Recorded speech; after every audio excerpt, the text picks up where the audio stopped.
this is definitely a conversation we need to have. Yeah, because it's took Dubl about the whole of lockdown, from the first lockdown, to actually do a stream. So what wasn't working? Was the internet not right? Everything. All right, let's talk about let's shorten the conversation a bit. What was working? Yeah. My legs, basically, is pretty much the only thing that was working.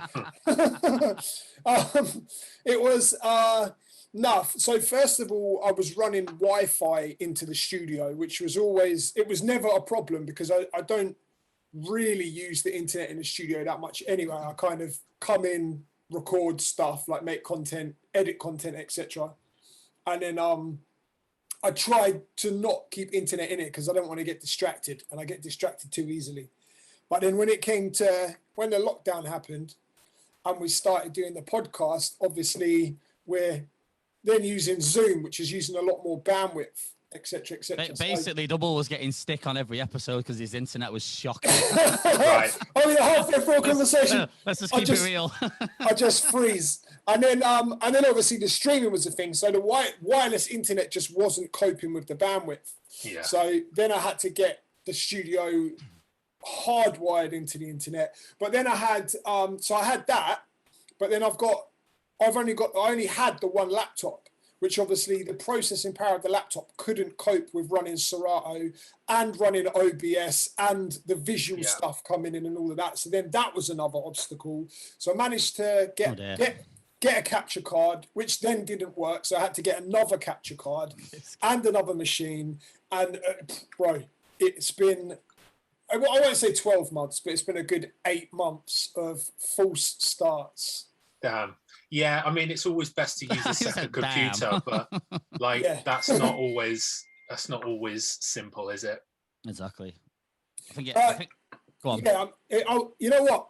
I was actually really fortunate because my other half's dad just had I'll ask no questions, I'll tell no lies. He just happened to have a brand new MacBook that he wasn't using, and he was like, "Here you go, use this." Basically, got donated a brand new Mac, which is all right for some minute. I honestly, mate, and without that, I couldn't have done the stream. So that was a huge factor. But yeah, he was like, "There you go, just use that." So, yeah. How have you found it, Dubl, on your first two? Absolutely loved it, bro. I feel like you've had a big weight lifted off your shoulders. I see the smile in your face on the stream. Yeah, bro, absolutely loved it. And you know what? Like, you two can probably testify to this as well. And we've had the conversation about this so many times. But just jumping on, and like, I'm not numbers focused. I mean this in a nice, polite way, but I don't care how many people are watching. Do you know what I mean? If people are on vibing with me, then that's a bonus. But if no one is feeling it and no one's watching, that's not who I'm doing it for. I'm doing it. It's therapy for me. Do you know what I mean? So literally, I did a test stream last Wednesday, and I just selected tunes that I could just sit in the studio and sing along to, basically. Do you know what?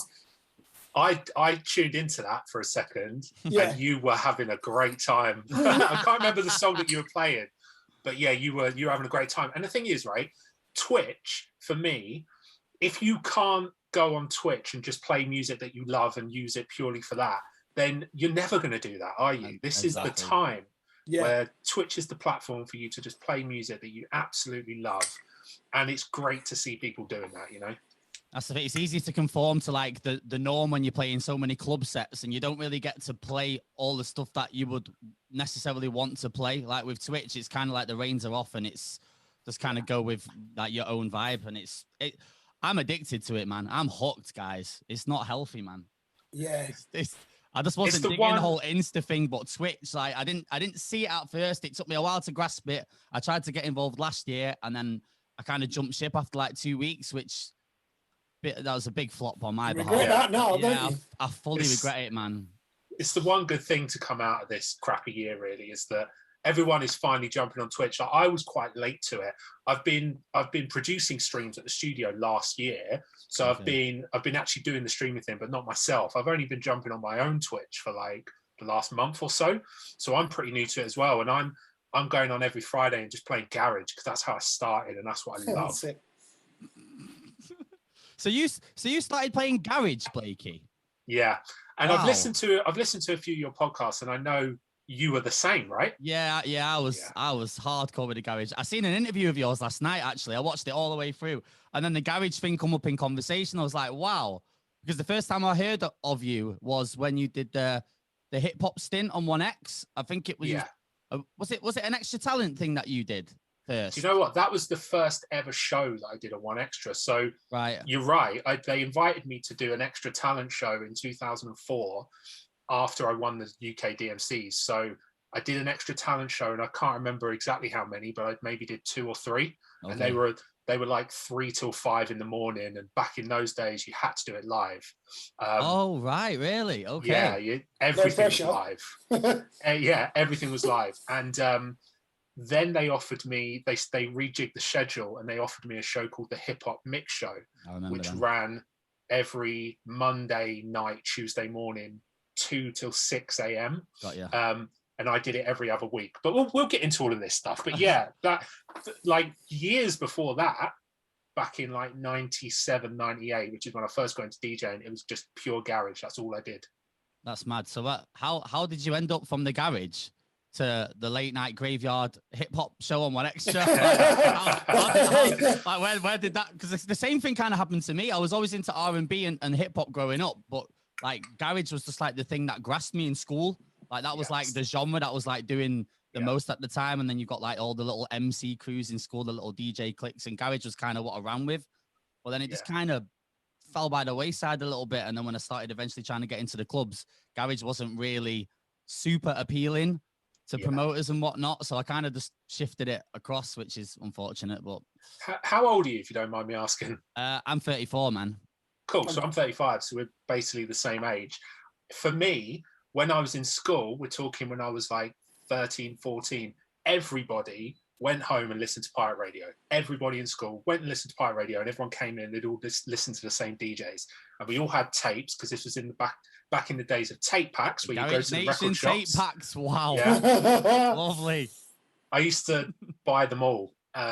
You'd buy a tape pack from a rave, and there'd be the DJ EZ tape, the Carl Tough Enough Brown tape, the Mike Roughcut Lloyd tape, Pied Piper tape, all the MCs, and we used to trade those tapes, and we used to tape things off pirate radio, and that's how we listened to music. And it's funny, like I went out for a bike ride this morning, and I was listening to, because I wanted to get a bit of inspiration for my show tomorrow on Twitch, I was listening to EZ Freak FM show from 97, and I used to listen to Freak FM EZ every Sunday night, and I was in Southwest London, and Freak FM was in North London, so I could barely get it. It was just pure crackle and a little bit at the back end of the signal.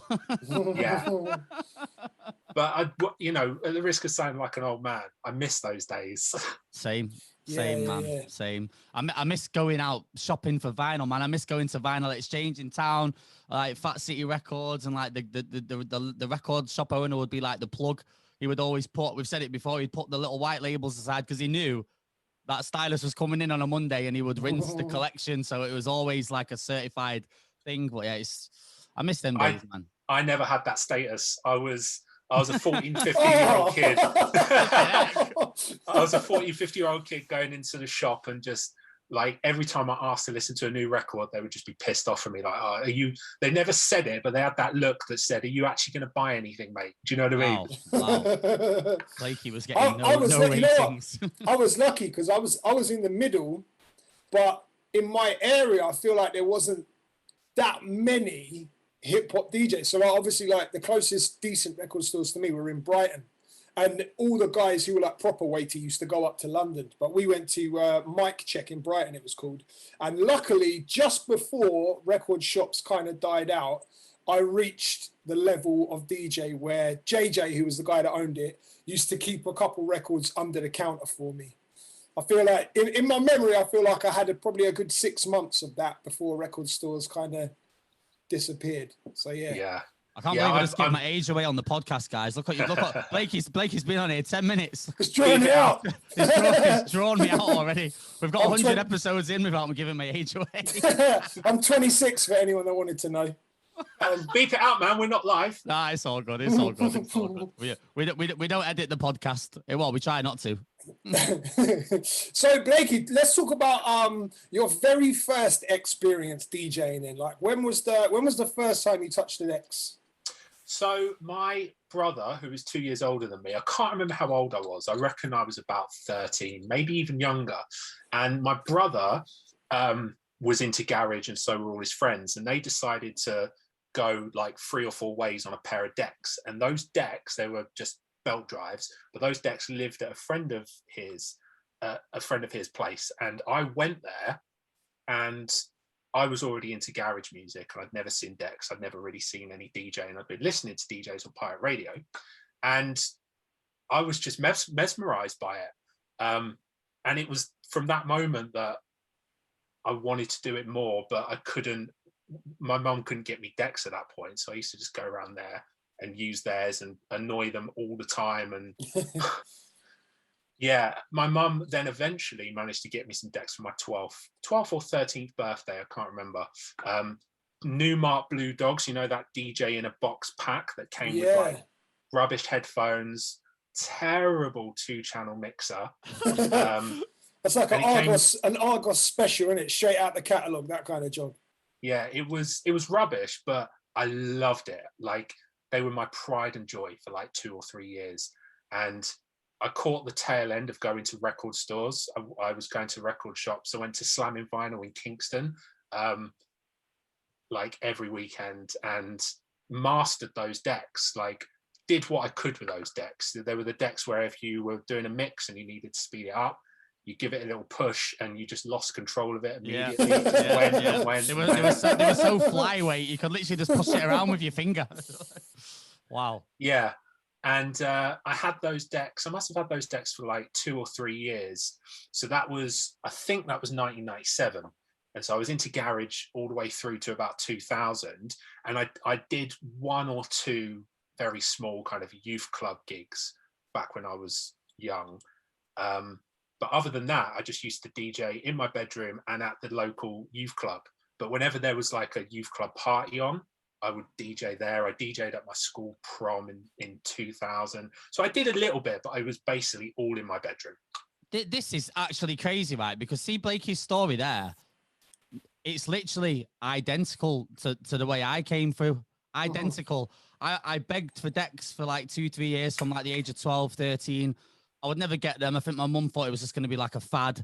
And I was trying, like, one of the neighbors had a pair of Technics, and I would go around and I'd just be like in awe watching this guy mix. He would never let me touch them. And I would beg year after year after year. I think the third Christmas of me asking for them, I finally got them, and it was a cam belt drive, DJ in a box package, shocking belt drive, 2-channel mixer, the dodgy headphones, like the lot, like literally, and then coming through like the youth club setup and doing the school disco, literally exactly the same, man. Like, that is amazing. Crazy. That's crazy.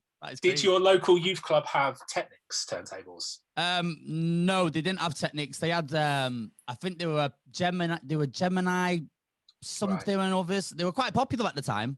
I remember I had a Gemini mixer at one point. It's like black and orange, and it had the punch buttons on it and stuff. I upgraded to that. Was it the 626? I think it might have been. It had like the little orange pattern on the plate. Yes, that's the one. 626. Wow. 626. 3-channel, bizarrely. Yeah. 3 channels. Yeah. Like, you never see a 3-channel mixer. I know. I don't think I ever used the 3rd channel, but no. There you go.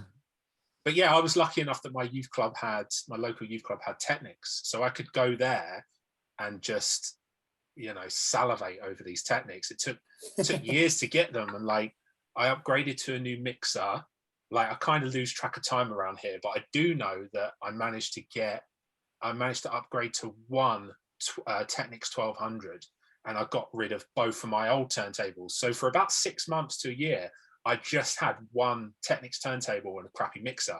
And that's when I started to learn to just transform and do some scratches and stuff like that. But I've actually missed something out here. So around 98, 99, I think it was 99 actually, I just happened to buy a magazine from a newsagent. The magazine was called Seven, and it was owned by DMC at the time. And this particular issue came with a VHS compilation tape of like highlights from the DMC World Championships. VHS, wow. And just by chance, I bought that video and took it home and watched it. And that's when I really kind of fell in love with watching scratch videos and turntablist videos and competitions. I need to give a shout out here actually to, DJ Complexion from London. Complexion, yeah, my guy. So, yes, sir. So Complexion grew up very close to me in a place called Isleworth in southwest London. I grew up in Twickenham, which is just around the corner. And at the local youth club that I mentioned, I used to go down there with all my friends and we'd play garage records. But one day, this tall guy walks in, and it was Zaman, it was Complexion. And he was only like 2 or 3 years older than me, but he seemed like he was 10 years older than me.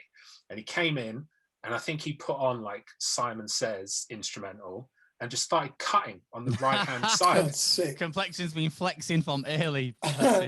And I'd seen scratching on that video that I just mentioned, but I'd never seen anyone do it in the flesh. So Zar was the first person that I saw do it. And from that moment, that was around about 2000, maybe even 2001. From that moment, that's when I just focused on that.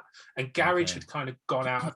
Garage had gone out of fashion by then as well, and it was starting to change into grime at that time.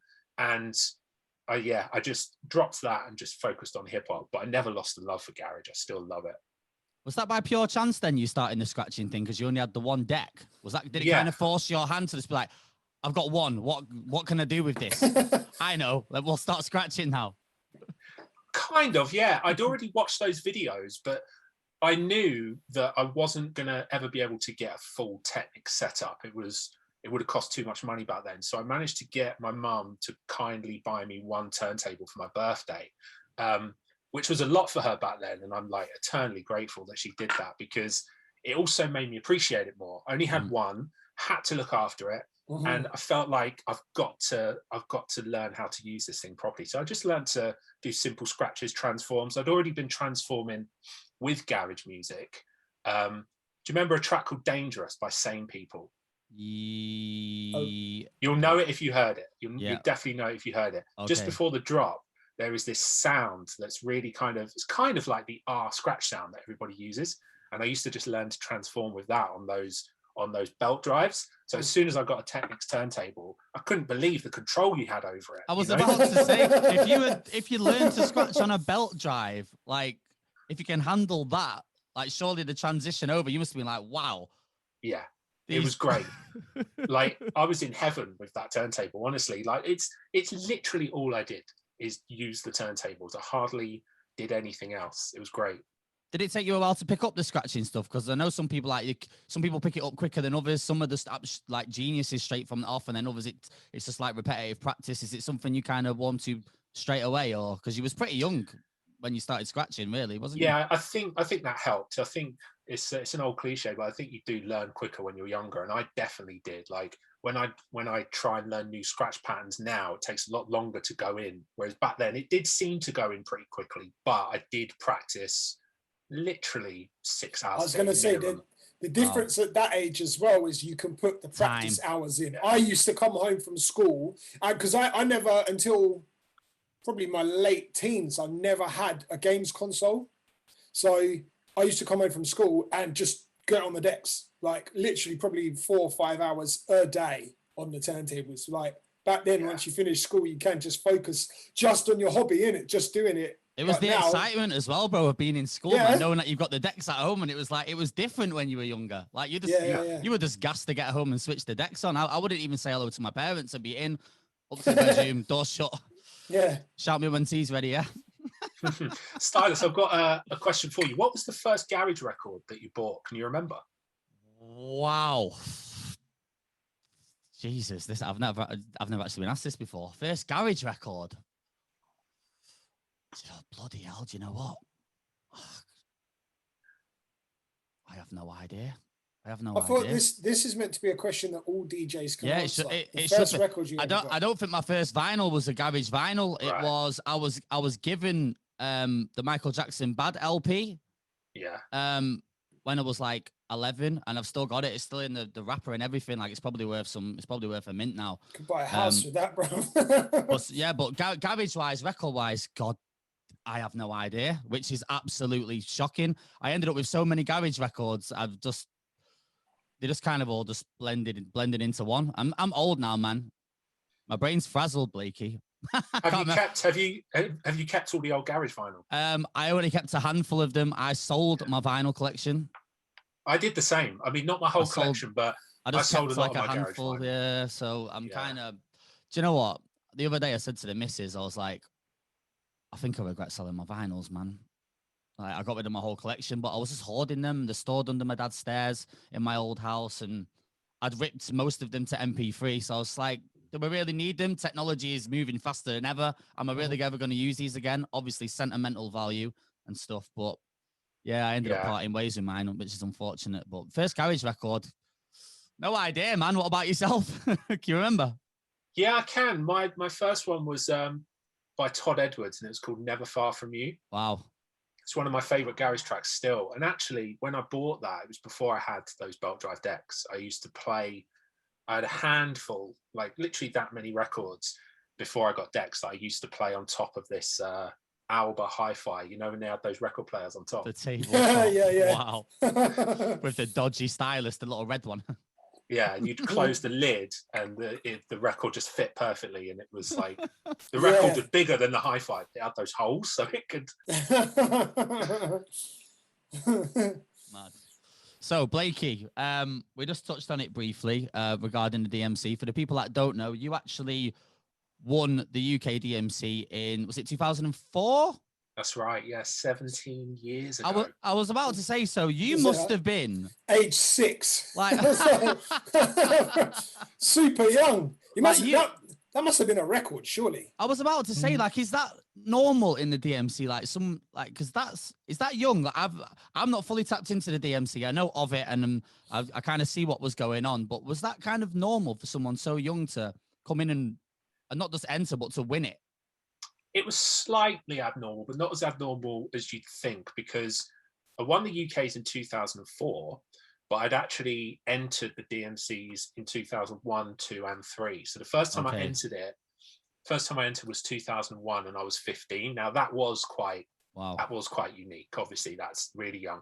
But you got to remember that back in 1997, which is obviously a long time ago now, but that was only 7 years before I first entered it. In fact, no, 2001. It would have been 4 years before I first entered it.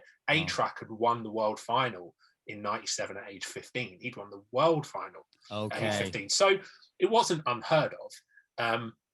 So I entered it in 2001 for the first time, and I was, you know, okay. I was pretty new to it, but I had a ton of enthusiasm for it. So I entered it in 2001. And what used to happen back then is anybody could enter a heat, and they'd have different heats in different cities. So I entered the London heat, and what happens at heat is everyone who's entered, you turn up at like 10 in the morning, and everybody does a 3-minute set for the judges behind closed doors. Okay. And then from that pool of DJs, they will pick 10, sometimes more, depending on the quality, 10 people to perform that night at the heat final. Right. So when I turned up in 2001, age 15, I just wanted to do it for fun. But they actually put me through to the final, and they put me on first. And obviously going on first, they put you on first, which means you just got through. And my set was okay. There's no video footage of it. I do actually have a video of it at my mum's somewhere, and I'm hoping to find it. Okay. My set was average. I'm hoping I can find this on video. I did a small routine with the acapella of The Real Slim Shady on the left side, and I looped it. I looped the acapella, and on the right side I had 138 Trek by DJ Zinc, wow. which was a brand new song then. Like that had only been out less than a year. So I'm hoping to find that one day. But it was just the most amazing day out for me. I never expected to win it, or certainly not even to get to the evening final. But that really spurred me on to do it again and again and again. And then I did it in 2002, and I actually won the Liverpool heat. I came second in the London heat, and you're allowed to enter 2 heats. I was so about to say, what you doing all the way? What you doing all the way up here, Blakey? What's going on there? Quick disguise, jump in the car. Right, fuck it. Didn't place first tonight. Let's go to the next one. Guy put a wig on and a little mustache and that. So you were allowed to enter anywhere. Obviously, some people weren't too happy about that, but I went up to Liverpool, won that heat.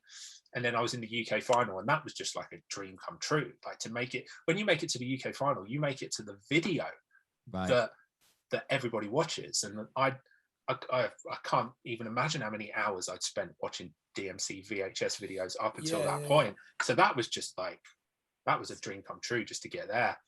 So there isn't an age limit. No age limit to enter this DMC then? No age limit at all. So is the finals, is that like in like a nightclub venue, or is it like a bar? Like, because obviously you would have been underage, right, in the earlier years. So what did he do with Blakey when he's like 15 in the dance? You bring up a good point, and I'm glad you brought this up, because I've actually forgot to I was just thinking, surely that doesn't add up. Yeah, so when I did it in 2001, when I was 15, it was at Café de Paris in London. Right. And when they put me through, the people who were in charge of the venue made me sit backstage in like a cupboard, basically, like a storage cupboard, because I wasn't allowed in the venue. But to their credit, once I'd performed my set, they allowed me, I don't know if you've been to Café de Paris, but there's a big balcony at the top. They allowed me to go and sit up on the balcony and watch the rest of the competition. I must have pleaded with them and just said, look, I really, really just want to watch the competition. So they put me up there. And somebody that I was with, a friend of mine, had a camcorder, and he filmed it from the balcony, which you weren't meant to do back then, but he got away with it. And I think I've got that video somewhere, so I'll have to try and dig that out. I'm like, you're in now. There's no point in making him go backstage. Like, you may as well let the poor kid watch. You know That's tight. They had you in a cupboard out the back. Literally, yeah. It was the storage cupboard. So every now and then somebody would come through and like pick up some like toilet rolls or something. Grab a mop. Oh my days. But I'm glad you brought that up, because I totally forgot about that. That's crazy, man. Wow. So you just mentioned then you made the video by getting to the finals. Is that the set that's on YouTube where you do the crazy flipping the platter upside down? Is that the one? So that one was 2004. That was the year that I won. But I got to the UK final in 2002 and 3, and then won it in 4. Okay. So my UK final sets from 2002 and 2003 are also on YouTube. They're pretty good, but I didn't get close to winning. I actually came second in the UK final in 2003 and then won it in 2004. Right. Got you. Yeah. He says the sets were pretty good. To the DMC standard, but like that set is like levels. But obviously within the world of DMC, it's obviously a different kind of like technical like ability is going on. Yeah, I'm really proud of all of them, but the 2004 one I'm really proud of. However, once I'd done that and won the UK final in 2004, I was aware, nobody else seemed to be, but I was fully aware that when I got to the world final, there were at least 2 or 3 DJs in that world final who I was never going to beat in a million years, even if I'd spent every waking moment practicing.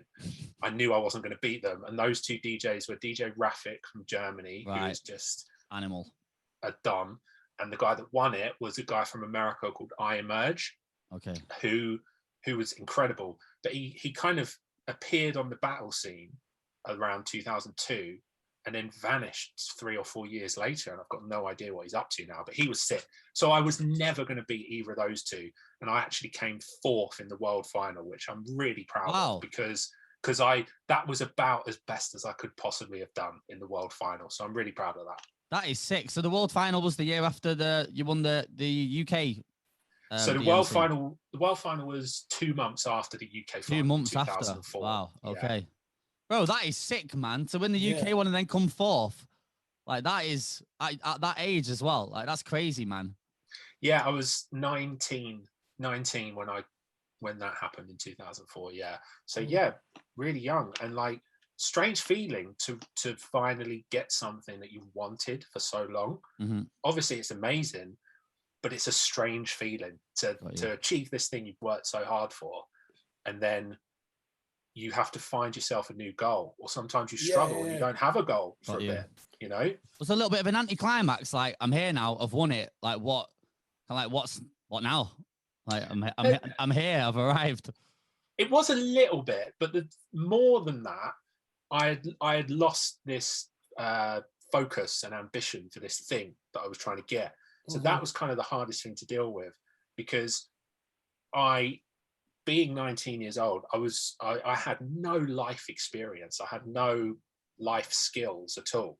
So I found myself in a position where I had spent all my time with this drive and ambition to achieve this thing. And then all of that had gone because I wasn't the type of person who wanted to keep doing it and keep doing it. I had a goal to win it, I won it. And then I didn't really want to do it anymore. And I only entered one competition after that. And that was about 6 months after the UK final, where they invited me to be part of the Vestax World Final in Japan. And I said yes to it because it was a trip to Tokyo and it was a world final. But I've never entered a competition since then. That was it. No way. Yeah. And so, yeah, it was a strange feeling to not have this goal anymore, and kind of got lost a bit for a few years after that. Obviously, was still DJing, did my one extra show, which I'm sure we'll get onto in a minute. But yeah, it was a strange time after that, to be honest. Wow. No way, man. I had no idea that you stopped competing after that. I was thinking, like, normally you win and you hit that pinnacle, and it's like, you know, maybe like try and go for that world title, maybe, or something. Yeah. To be honest, well, if I'm being completely you're not honest, far away, bro. You know what I mean? Like, you're only a couple positions off. Like, hand on heart, being completely honest, I think I maxed out my ability, and also not just my ability, but my my drive. I just didn't have any more drive because it takes so many hours out of your day, so much energy. And I do think you can only go to the well so many times, you know. Some people are different, like, you know, people like Floyd Mayweather. He can just carry on and just keep being the best forever, and he'll always be the best. But there's only a handful of those people in the world, and I'd done it, and I just didn't really want to do it anymore, which was kind of sad. But I couldn't conjure it out of nowhere, you know. Okay. So were these rounds that you were doing, they were all like real vinyl rounds, weren't they, as well? Because they weren't, they were pre-digital DJing. So like that in itself, that like commands a whole nother level of creativity in itself. Do you know what I mean? Because there's no cue points. There's no like, I mean, there is a way of looping stuff, but it's not easy to do. And yeah, just the creativity involved in doing that just with what you're given on the vinyl, like, that and take into account the skips and stuff, bro. Like the record, like what happens if the record just goes? Yeah, and I've seen that happen, bro. I've seen that happen to finalists before, where the thing skips, the needle skips on the record and messes up the whole routine. Dubl, I don't know if you've seen Blakey's set yet, but like we're talking about record skipping. Blakey flipped the platter upside down, bro. The guy's got the vinyl upside down. Yeah, did you put the needle onto that, or was it like rested on the cart? Like what was going on there, bro? Is that elastic bands around the hinge? I don't know what he was doing, bro. No, I know what you're talking about, Dubl. That's something different. But with this, I still don't fully understand how it worked. But basically, right, I took the platter off the turntable, flipped the platter upside down. Now, obviously, when you do that, the platter doesn't spin on its own, obviously. So you have to kind of spin it yourself and get it to a speed where it's just going really fast. And then what I did was, I can't even remember how I came up with this, but it was during that time in DMC, everybody, you were kind of reaching the limits of what wowed people just using 2 records and a 2-channel mixer. You had to kind of think outside the box. So around that time, every DJ was trying to end their sets with a wow factor thing. Okay. And I felt like I needed to do that in 2004. So I tried to come up with something, and I came up with this. So I flipped the platter upside down. And then if you watch the video back, you can actually see me take the stylus off the needle. Right. So I take the stylus off. I missed that bit. Yeah. So I put the stylus to the side, and I pick up, it's a Shure M447 cartridge. So then I put that on the magnet, which is in the middle of the platter, because again, the platter's upside down.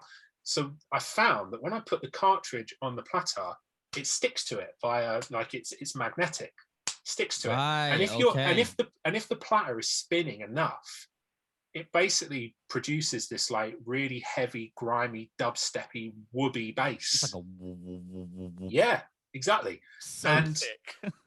and it just made sense because like grime and dubstep were very much emerging around that time. And garage had gone dark around then as well. So like it just made sense. And I just came up with a routine with Dizzy Rascal, I Love You, which was a brand new song at that time. And kind of made this almost dubsteppy remix of I Love You. I should do a video about that one day because I spoke to a friend of a friend recently, and they actually, I can't remember what it is, but they told me what was actually happening. And basically there's a name for it. It's where you're playing magnetic fields as a musical instrument. Right. I'm going to have to, he sent me a video about it, but I'm going to have to make a video myself about it because it's crazy. You definitely should, man. Like, I don't think we're ever going to see anything like that again. Like, that was like the first and last of its kind, that I think.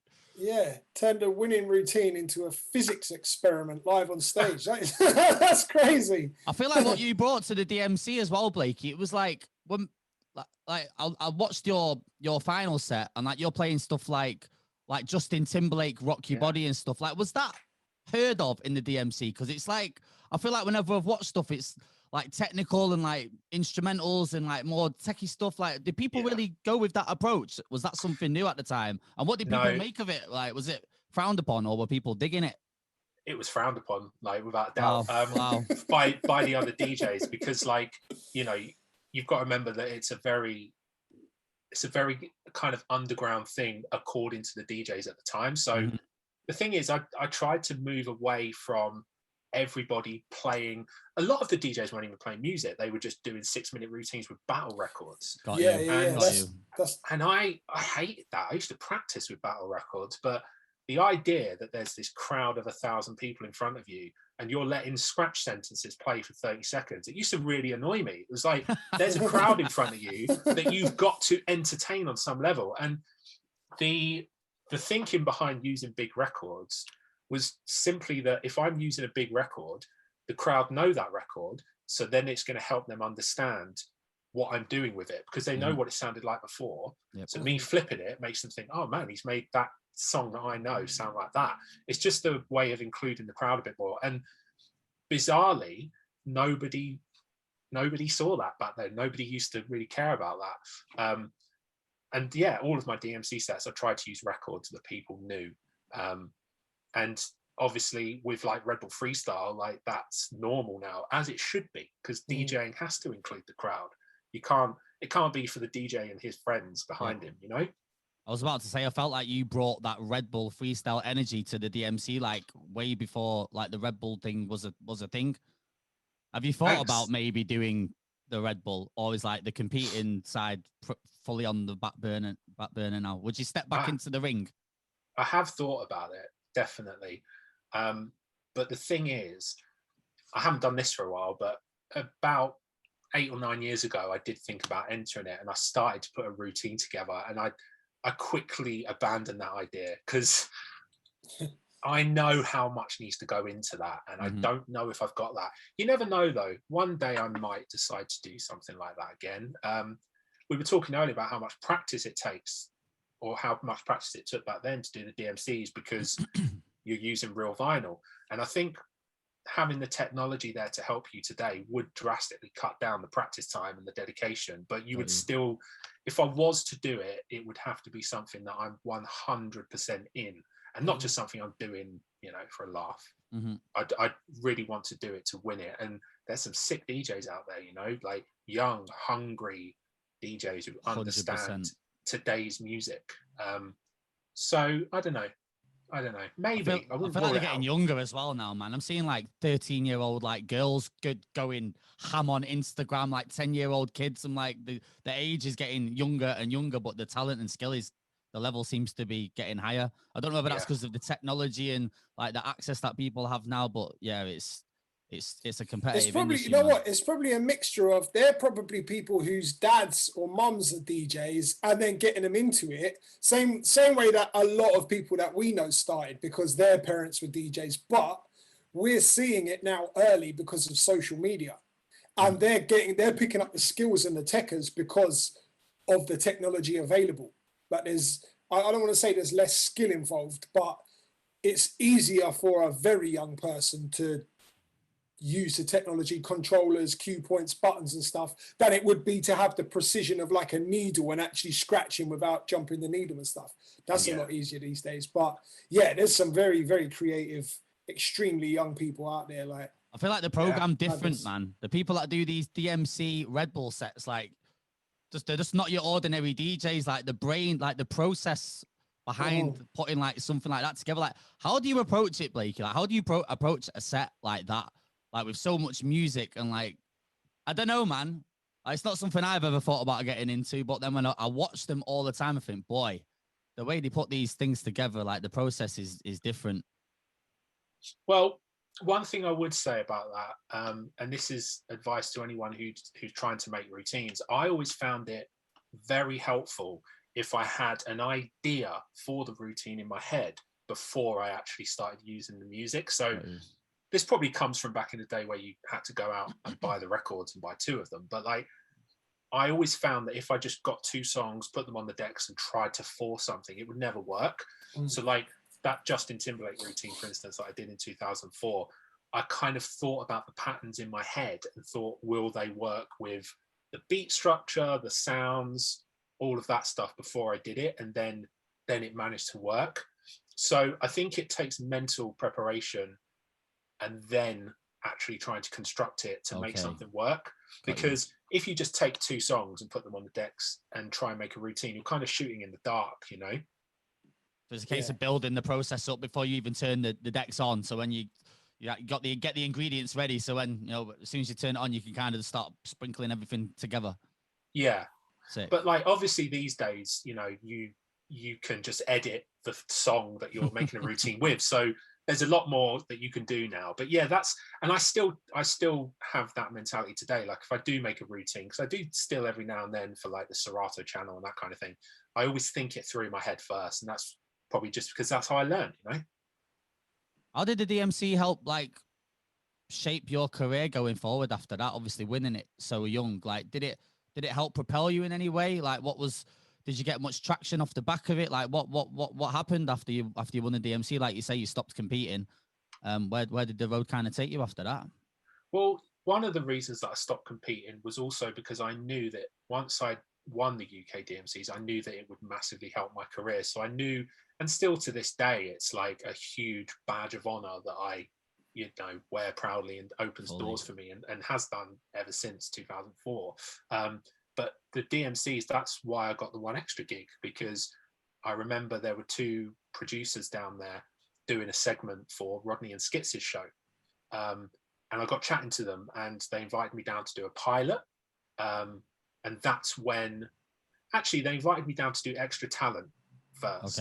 I did that.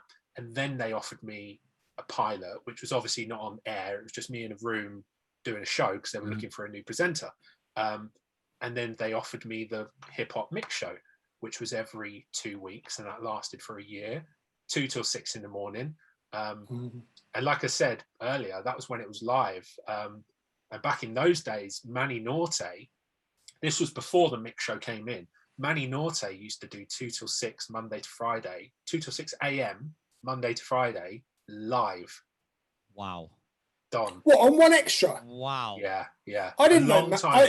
I didn't know Manny was on 1 extra. See when we did our pilots and Extra Talent double, like we had like the prereqs and like, well, I think we managed to do a couple live, but like it obviously changed along the years. But doing that, how do you get yourself up for that, man? 2 a.m. Do you have to have a little afternoon nap or what? Like, well, Manny's built different, you know. Like he's still doing radio today, and like he's an absolute don. But yeah, I remember meeting him there, and I was like, the mix show was taking over from his show. So the mix show on Monday nights 2 till 6 was the hip hop mix show. Tuesday was like R&B. Wednesday drum and bass, garage, and then I don't think they did one on Friday. So I did that for every 2 weeks for a year, and it went well. And then they offered me my own specialist show to start in 2005. And I did a specialist show once a week, 2 hours on a Tuesday night. And this was a weird one because the hip hop mix show was anything goes, kind of clubby, just mix in a little bit of talking. It really fit my style at the time because I was a club DJ, really. That's what I wanted to do, and that was where I was heading back then. But when they offered me a show in 2005, they were quite clear that they wanted me to do a show that was quite left field, hip hop, but quite left field. Okay. And the comparison they used at the time was Benji B was doing a show on One Extra, very much in a similar style to what he does now. Not as much dance music as he plays now, but similar in terms of its style. And they said that they wanted me to kind of do a hip hop Benji B type show, right, which was cool. And I was very young. But if I'm being totally honest, I probably should not have done that show because it was very different to what I wanted my career, the direction I wanted my career to go. I wanted to be a club DJ. But there I found myself on One Extra doing a show which was the most underground, chill, sitting at home with a zoo music. The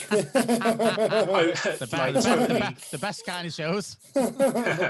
Like, I wouldn't be mad at that show now, but I just feel like I probably shouldn't have done that. And like, got you. I did it for 2 years and it was fine. It went all right. Didn't set the world alight, you know. I'd have no idea how many people listened. Probably not that many. But I had fun. I discovered a lot of good music from it. But it did kind of pigeonhole me a bit because when I got my agent to try and get me gigs at that time, I was trying to bill myself as being a club DJ who was there to make people dance and have a good time. But then the biggest thing attached to my name was this show that was the total opposite to that. And it was a bit confusing, I think.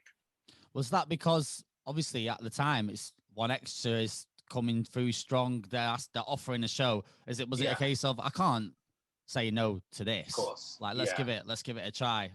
Yeah, I think I was 20 at the time. There's no way I was going to say no to a show. Turning down a BBC radio show. Bro, if One Extra knocked on my door at 20, take me. I'll play whatever you want me to play. Totally. I mean, that's exactly right. I was never going to say no to it. I don't regret doing it, but it didn't really make sense. Like I didn't have a business mind back then. I was a kid and I didn't really have any life experience or experience in business, but it didn't make sense at all. So maybe I shouldn't have done it, but you know, it was an experience. Did you have any presenting experience before you went to One Extra, or was it a case of them building you up through the pilot scheme? Like, was you comfortable with the microphone? Because it's not something that comes natural to every. I think you've got a great broadcasting voice, by the way. Like, your voice is perfect. You're perfect for it. Like, how did you find the mic side of stuff, going from doing routines and then next thing you're on national radio? It was definitely a bit weird at first. I imagine that pilot show that I did that never got broadcast, I imagine there's a recording of that somewhere. It'd be interesting to hear it because I probably tried a bit too hard because it wasn't natural, you know. I got used to it though. I ended up, by the time I left One Extra in 2007, I'd been doing shows for them for 3 years, so I must have got used to it on some level. And yeah, it was never bad. I just don't think it just never set the world alight, like I said, you know. But I felt all right with it, to be honest. I was quite sort of loud back then as well, so it kind of fit. But I reckon I could probably get hold of some of those shows. I might even be able to Google it and maybe find a show. But yeah, funny time. They're in the BBC archive somewhere. I know, yeah. I've still got my first pilot, mate, and it is awful, man. I don't know what I was thinking. I think they only got me in because they felt sorry for me at the time, because when I went in, the day I went to go do my pilot, they had a box on the desk and it was just full of stuff that I'd been sending them since One Extra was like launched, and I'm just sending them tapes, like demos, just absolutely begging it. In the end, it's like, yeah, we'll get you down for a pilot. I was so not ready to do one either, and they still got me in. And yeah, that's one of my biggest regrets to this day, man. I jumped the gun there. But Have you got that? Does the recording exist anymore? I have it. I do have it at home, yeah, man. It's not something I will be sharing publicly, though, I don't think. We should have a day where all the DJs post up their very first radio show on their Mixcloud or something. Mine's terrible. I remember I actually have all the recording of mine as well. And given that I think at the time when I did my first radio show, or first recording like a radio show, I think probably Westwood was really the only inspiration I had when it came to hip hop DJing on radio. Where I grew up, there was no pirate stations or anything, and obviously like internet radio wasn't really a thing. So my first radio recording is proper shouty. Proper shouting. That's how it starts, though, isn't it? Like shouting. That's how it always starts. You're just shouting at people at first, and then you figure out like you start to get the radio like personality and get the gist of it. But I didn't like the pilot process, man. I was doing like I feel like the live element and just having the interaction and like going into a studio. It's just you and the producer, and you just like have to just like switch it on. I don't think I'll struggle with it now, but obviously that's 10, 15 more years experience. But back then, I remember being so nervous going into that room. I was like, it's just me and producer. It was Bucky at the time. I don't know if she still works there or not. But yeah.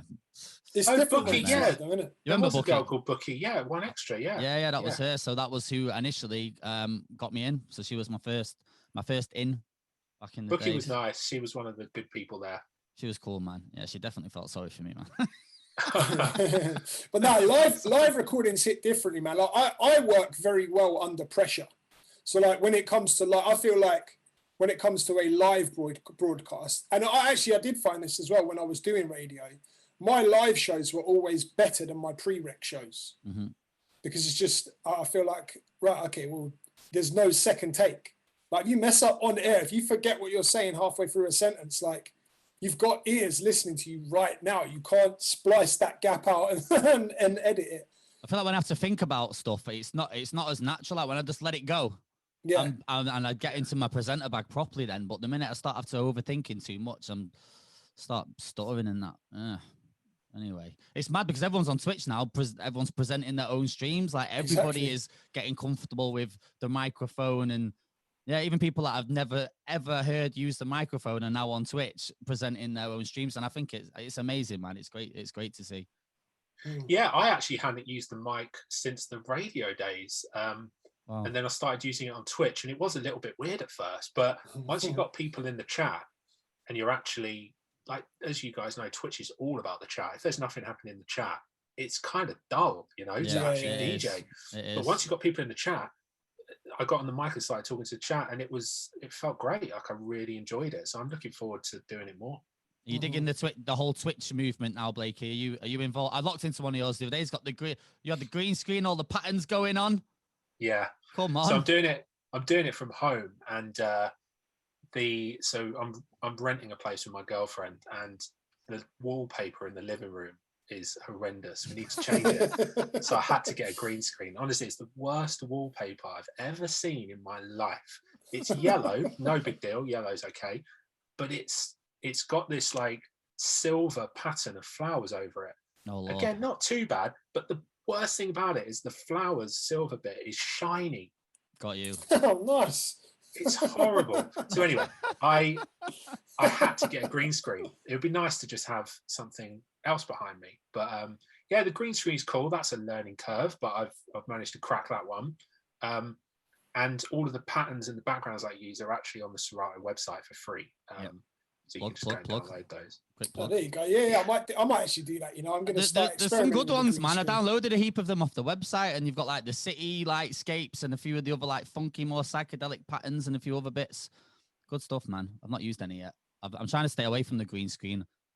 My missus built me this thing, so I need to use it. So I'm going to make you something cool for your backdrop for your stream. So that's what I'm dealing with at the minute. There you go. You know what though, like. I think an interesting environment is probably better than a green screen, but because green screens can quite easily look a little bit busy and tacky.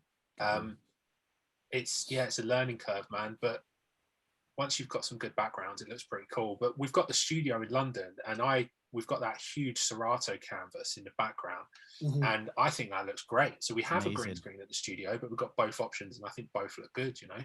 So do you get access to be able to stream from there if you was to like do some of your own stuff? Obviously, being in the building and working there, do you get like, is there like DJ BLAKEY perks?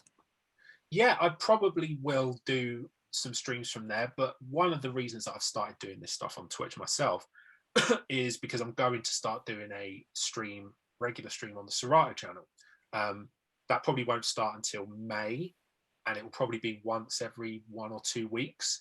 So it's all in prep for that as well, so that I can sort of get used to the process of, because it's all new. Having a mix, talking on the mic, checking the chat. It's like this new muscle memory that you need to form, you know. Yeah. It is. That's the one thing I found going through the stages of my technical problems is by the time I got to a point where I'd start streaming, I was so stressed out with having to deal with all the technical stuff. I thought, you know what, there's no way I can spin all these plates, mix creatively, and be happy on the mic, interacting with people, and monitoring the chat, monitoring the stream, making sure OBS is functioning. Like, it's definitely a skill that you need to practice and learn before you really kind of go both feet in, huh? It's a whole new world, isn't it? Using like before the lockdown, I didn't even know what OBS was. I had no idea.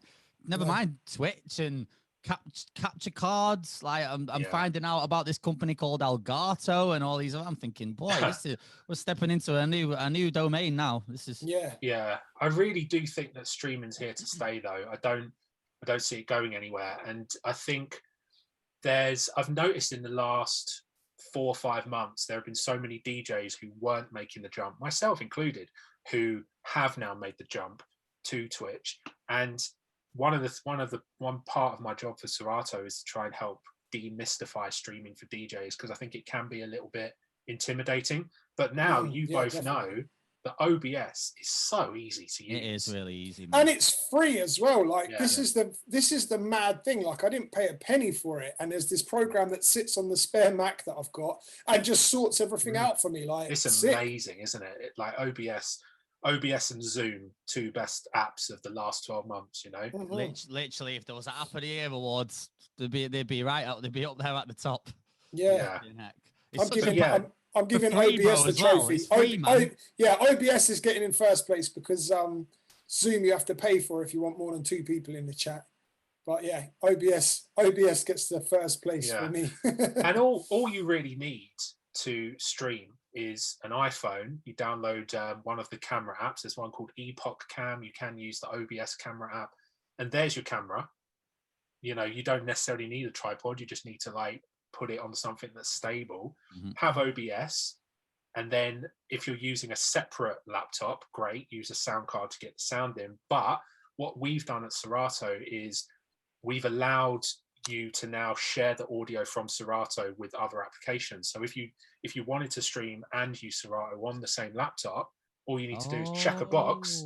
You just check a box in the Serato settings, download a virtual audio device. I tried this the other day. Go on. Yeah, and then OBS, the Serato audio's there. So how does that work with the mixer output then? Because obviously you've got like the volumes and the channels and which side the fader is. How does the music output? So it works exactly the same way as if you plugged a sound card in. There are a couple of things to note with that. Depending on the hardware that you're using, if you're using the microphone through the mixer, certain mixers and certain controllers don't send the mic to that audio, and it's all to do with how the microphone is routed within the hardware. But that's all on the website. There's no need to worry too much about that. So that that function will only work with a S9 or a S11 or like a Serato compatible mixer then, where you're plugging directly into the mixer. Because like me here, I'm controller. Sorry, I'm old school. I'm still using an SL3 and an 800 mixer. So that's where the confusion was, because I thought if the Serato audio is going direct to whatever, it's not going to be picking up anything that I'm doing with the mixer. You have to download some kind of plugin. I tried to run something through my Rodecaster the other day. I couldn't get it working in the end. I don't actually need it, but I'm always just faffing around with tech. Did you have to download some kind of plugin to release the little checkbox to output the signal within Serato? Was it? I think. So yes, you do, but me saying that is going to be out of date very soon, because very soon, very soon, you won't need to download that thing. So if somebody watches this in a month or two, you will no longer need to download that thing. But today, you have to download a thing called I Show You Capture, which is a virtual audio device. It's using all these words is making it sound a lot more complicated than it is. It sounds mad technical, doesn't it? I think that's what puts that's that whole myth around streaming. What puts DJs off? There's too much jargon, isn't there? We need to simplify it. Totally. And like I said, it's all about demystifying it, because I speak to DJs all the time, every day, and a lot of DJs do find it a little bit intimidating, and it isn't. You know, if people are out there and they want to start streaming their DJ sets, they can do it very easily. In fact, like, there's tons of stuff up on the Serato website to walk you through it. We've actually got a mini site called Keeping Busy, which is a mini site that we created at the start of the pandemic to help DJs with just information and inspiration. And so you can check that out. Just type into Google Serato Keeping Busy, and there's tons of stuff there about live streaming to help you get going. Oh, sick. I wish I'd known about that 8 months ago. What's your current setup like, Blakey? What are you working with at home? Like, you're on the turntables, on the reins, the Technics. Like, what is your current like setup? What does the Don use in the crib? So I've got a pair of Technics Mark 7s here and an S7, which is the new Pioneer mixer just below the S9. But I also use the Rain 1, and I kind of prefer that at the moment, to be honest. That's the brand new controller with 7-inch motorized platters. It's awesome. It's so much fun. Being someone who comes from turntables, it's the perfect mixture of both worlds, because even though I come from a world using turntables, I absolutely love the simplicity and accuracy of a controller, and it just meshes those two things brilliantly. It's really good. Oh man. Another piece of tech. I'm out, man. There's so much stuff out there. It's ridiculous. Bro, I spent enough. We're in lockdown. No one's DJing, and all this new gear is just flying out of the walls. I got the S9, the S11 drops, and then I get the Rain 12 Mark IIs. This new controller drops, which looks the absolute bee's knees. I can't keep up, mate. So have you got the Rain 12s? I am on the Rain 12 Mark IIs, man. Yeah. I got them 2 months ago. They would be a very close second or third choice for me. They're absolutely brilliant. Again, just like the Rain 1, turntable, but with all the accuracy and new features of a controller. Got you. I think you mentioned it in. I checked into your Twitch stream. I think you said it was just getting used to the 7-inch at first, but it just kind of like you can break them in pretty quick. Yeah, I mean, it took me literally a minute or two of beat juggling on that Rain 1. On the Serato YouTube page, there's the walkthrough video, which I did, and at the end of that walkthrough video, I do a quick beat juggle, and I warmed up for like a minute or two to do that beat juggle from using 12-inch records or Rain 12s. It's kind of phenomenal how accurate they are. Like, I would say this, I work for Serato, I know, but it really is. This is not a sponsored ad. By it. You know them YouTube ones when they have to say it at the start. I've not been paid to say this by anybody. Includes paid promotion. So Blakey, you're like me and Dubl. We're old school, man. Like, coming from Technics, original vinyl guys. Like, and now you're kind of at the pinnacle of it, working within Serato. Like, you've seen and dealt with like the whole journey of tech. Like, do you just roll with this technology? Like, are you a massive fan of this? Obviously, you work at Serato. Some DJs are like, oh, not a real DJ if you don't use turntables. Yeah, we've all heard it before. Like, are you one of them that just kind of grasps all of this stuff? Yeah, so I remember around 2006, 7, and 8. That was the period of transition when most DJs went, I'm done carrying vinyl, let's get a laptop and start using that. So I only got into that in 2007. Obviously, that's a long time ago. But when I got into that in 2007, I felt like I was kind of getting to it a little bit late. And I got into it then. And I kind of, by chance, started moving into controllers around 2010, 2011. And that was because Pioneer released a controller called the DDJ S1, which is kind of forgotten about now. It's kind of like, do you remember the SX controller? Yeah. It's kind of like that, but not as, it's kind of got the same functionality, but for instance, the hot cue buttons are literally that big. Literally tiny little like headphone cue buttons, but for hot cues. And just by chance, Pioneer asked me to do a routine for it, to promote it and to go on the Pioneer channel. You can still see the that, by the way. That video for a controller, it's like a dubstep one. Is crazy. Yeah, it took a long time practicing on that thing to get to not miss those buttons, because the buttons are so tiny. But good controller. And then they came out with the DDJ SX not too long after that, maybe 2 years. And then that's when the SX was the first controller that I think everyone went, right, I can actually work with this. It's really good.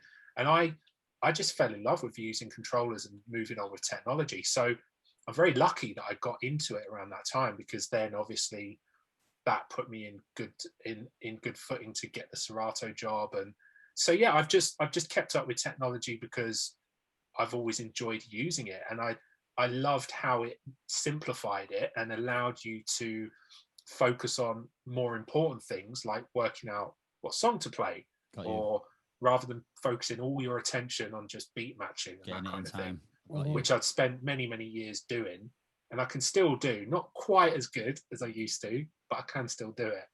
But I just loved how it simplified it and made life easier, but at the same time allowed you to focus on more important things, you know? Okay, I got you. Yeah, you have this. You have these conversations, don't you? Where don't use beat sync. I think there was a soundbite of Jazzy Jeff at one of the retreat things where he was like, "Listen, if the sync is there, do you know what I mean? Like, especially now when you can add so many more different creative elements, there's a time and a place to use it." But yeah, that's the reason why I asked, because some of the older DJs can get a little bit on the high horse sometimes, like, oh, it's not real DJing, or you can't use the sync. But I think with the way tech is moving now and how fast it's moving, we got to embrace this technology, right? Totally, I agree. And the Jazzy Jeff video that you're talking about, I know the one that you're talking about.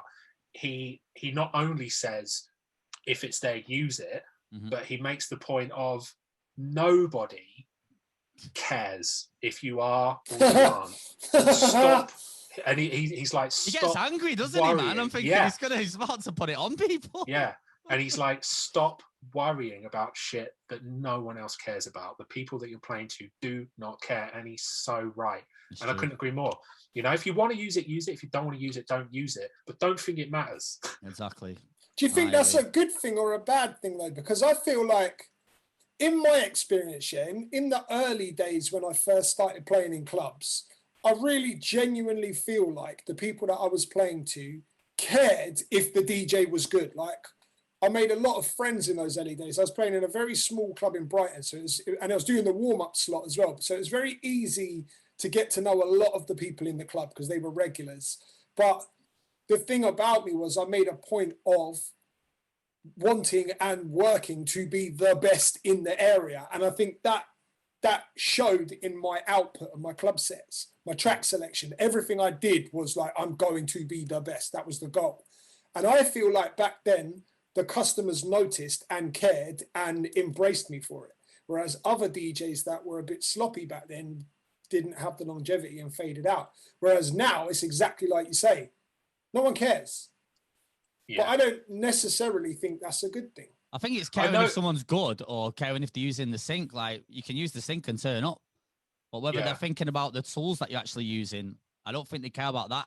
It's like what Jazzy said, they don't care if you're using sync. I know what you're saying, Dubl. I think you make a good point. But I think what made a DJ good back in, say, 2000 is very different to what makes a DJ good today. What makes, and I'm not saying this is a good thing, but what makes a DJ good today is their ability to market. And as well as that, the music that they play, right? Of course. But what makes a DJ good and popular is how they project themselves onto certain applications on your phone. You know what I mean? I've actually got a question here as well that I was going to ask you. What makes a good DJ? So, like, I don't even have to ask it. We're breaking it down. Yeah, but like back in 2000, what made you a good DJ was not clanging. Yep. Yeah. Real talk. Real talk. Yeah. 100%. Trying to learn how to beatbox on turntables was tough, man. Yeah, it's funny because I always like, I don't see myself as a purist because I use Serato. Like you, I first got into Serato in like 2007. And so I could never call myself a purist for that very reason. But I am resistant to some of the technology changes because I'm like, I've got to choose my words carefully. We need to show Blakey our controller episode. No, what I'm saying is it allows people to instantly do what took me years to perfect, and they can do it within a couple hours in a YouTube video on a controller. And so I feel like personally, I feel a little bit resistant to the technology making it so easy because I feel again like it kind of demonetizes and it devalues the skill of being a DJ. Yeah, 100%. You're absolutely right. I remember, I don't know exactly when it happened, but there was, say in like 99, people used to really, I'm talking about the UK now, people used to really respect skillful DJs. But then by the time you got to like 10 years later, no one cared about that. And I don't know when that happened. Yeah. That's crazy. Yeah. I mean, it's a tricky one, isn't it? Because it makes our lives and our jobs easier.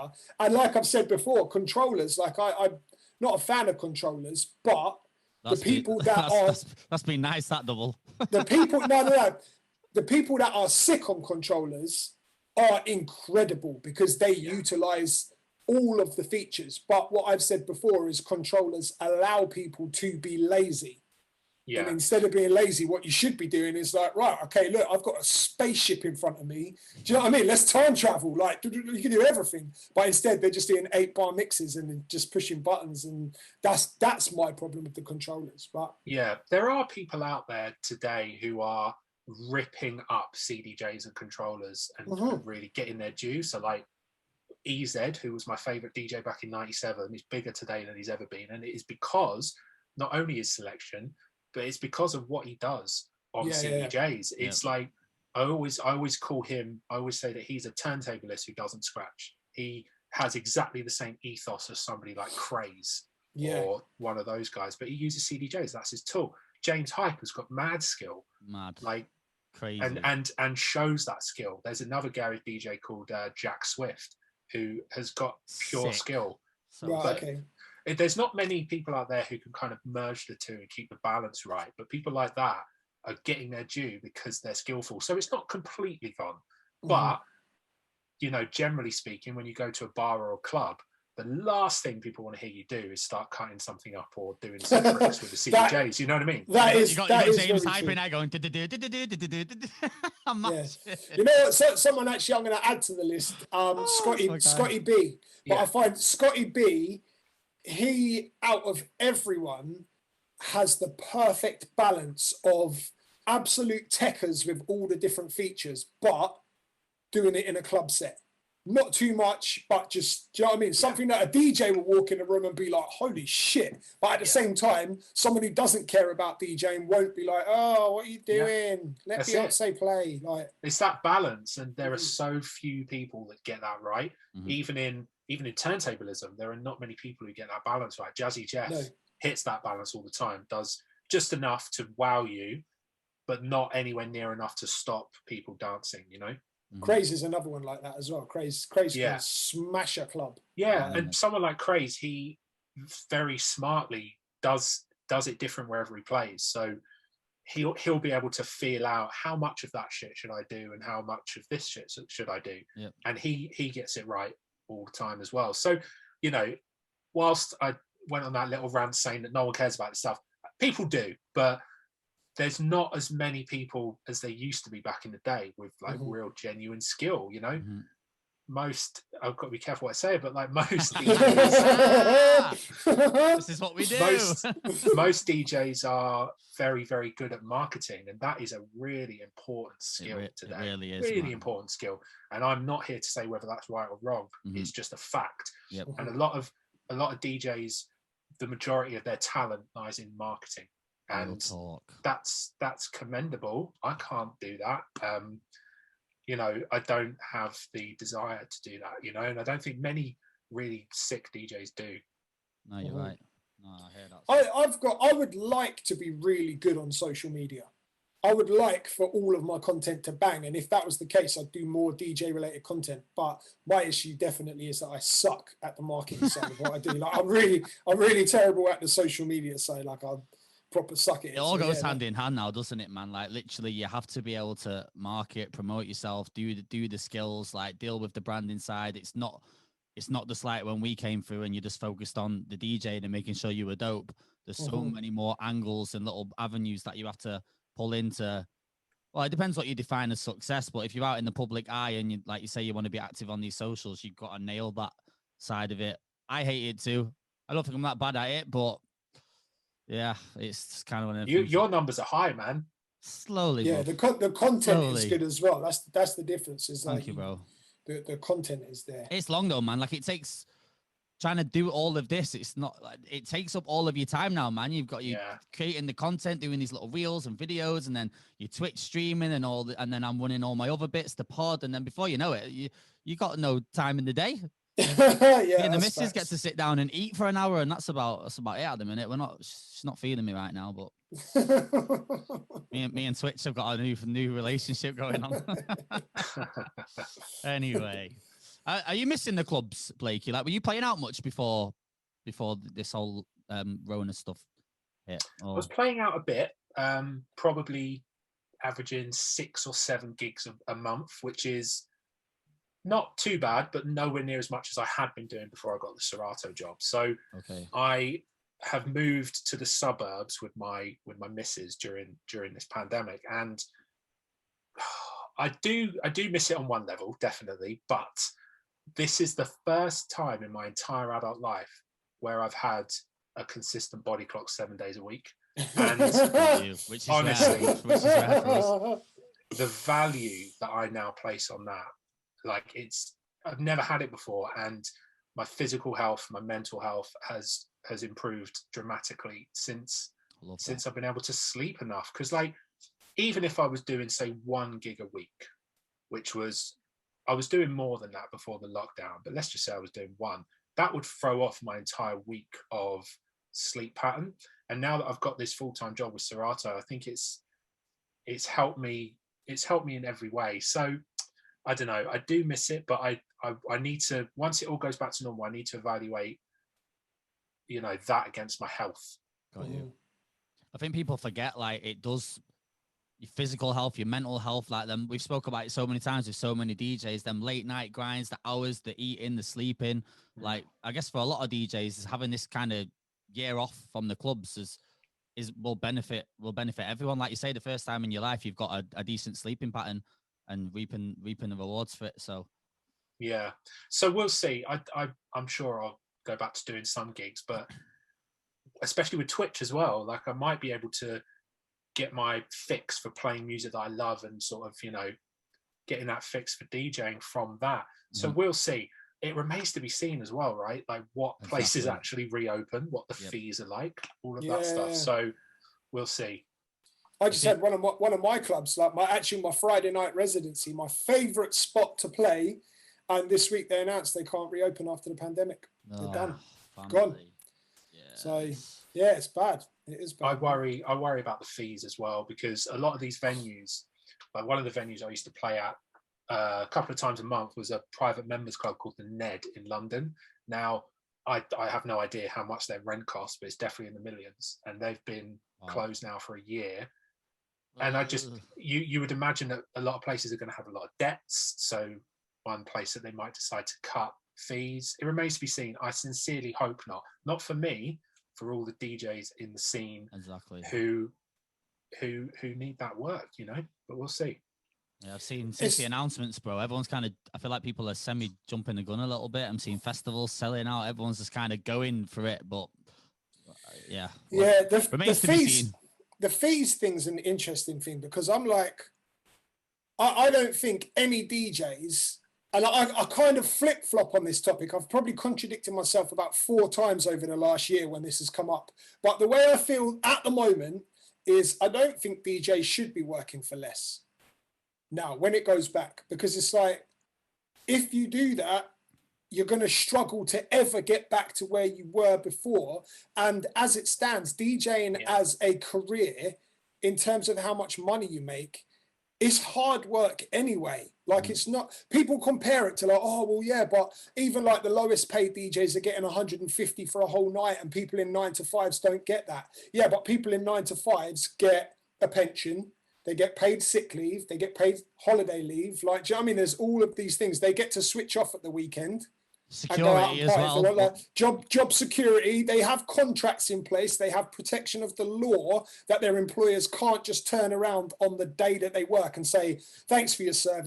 Don't need you tonight, mate. Which happens. All of this stuff happens in DJing. Do you know what I mean? So it's like, I feel like DJs that go back and they're like, oh, okay, yeah, I'll do it super cheap just to get myself back in, get the bookings back in the diary. I think they're going to be selling themselves short, and they're setting themselves up for the long-term struggle just to make an extra couple $100 a week. Do you know what I mean? Like, I think you're right.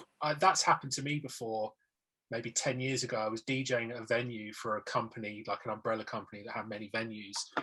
And I DJ'd at this one venue for a certain fee. It was only like an hour and a half set. And one of the guys at the other venues asked me to come and do a little hour set for a little bit less money. I was like, okay, cool, I'll do that. The next day, they told me that my fee for the other venue had to match the fee for the venue that I DJ'd at last night. Yeah. And so that stuff happens, and it will happen. I think you're right, Dubl. I think the best thing to do is not take less, but there'll be people out there who will, you know. Yeah, we need a union. How do we build a DJ union? That's the next topic. I saw that episode. Blake, right, do you know what? We need to talk about it then, obviously. You do work for one of like the leading like DJ software companies in the universe, in Serato. Like, what is your role within Serato? How did you end up there? Like, let's try and break it down for the listeners. We maybe should have done this first, but you know, we're going through the timeline right now. So my role at Serato is I'm the European Artist Relations Rep. So it means many things, really. It means that I'm a support team member because I help out DJs with their issues. I'm sure. Thank you for that, by the way. I've definitely sent you texts before at midnight. I've been like, Blakey, this isn't working. Fix it. And you've replied at midnight, bro, when you've got a day like job. The DJ Agony Aunt. If you're struggling, just get him on the hotline. Agony Aunt, customer support. Yes, no, I appreciate it. Sorry to cut you, bro. It's fine. Go on, carry on. But like, you know, you never feel like you can't send me that message because that is literally my job. So if you're ever in a sticky situation, you can just hit me up and I'll do what I can to help. But yeah, that's part of my job. We also help market Serato by shooting videos and going out and doing events and that kind of thing and representing the company. But I think the simplest way to describe my role is I basically represent Serato in Europe. Okay.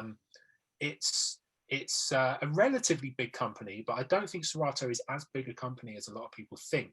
There's probably about 120 staff in total, and the vast majority of those people are in New Zealand, in Auckland, because that's where the company is based.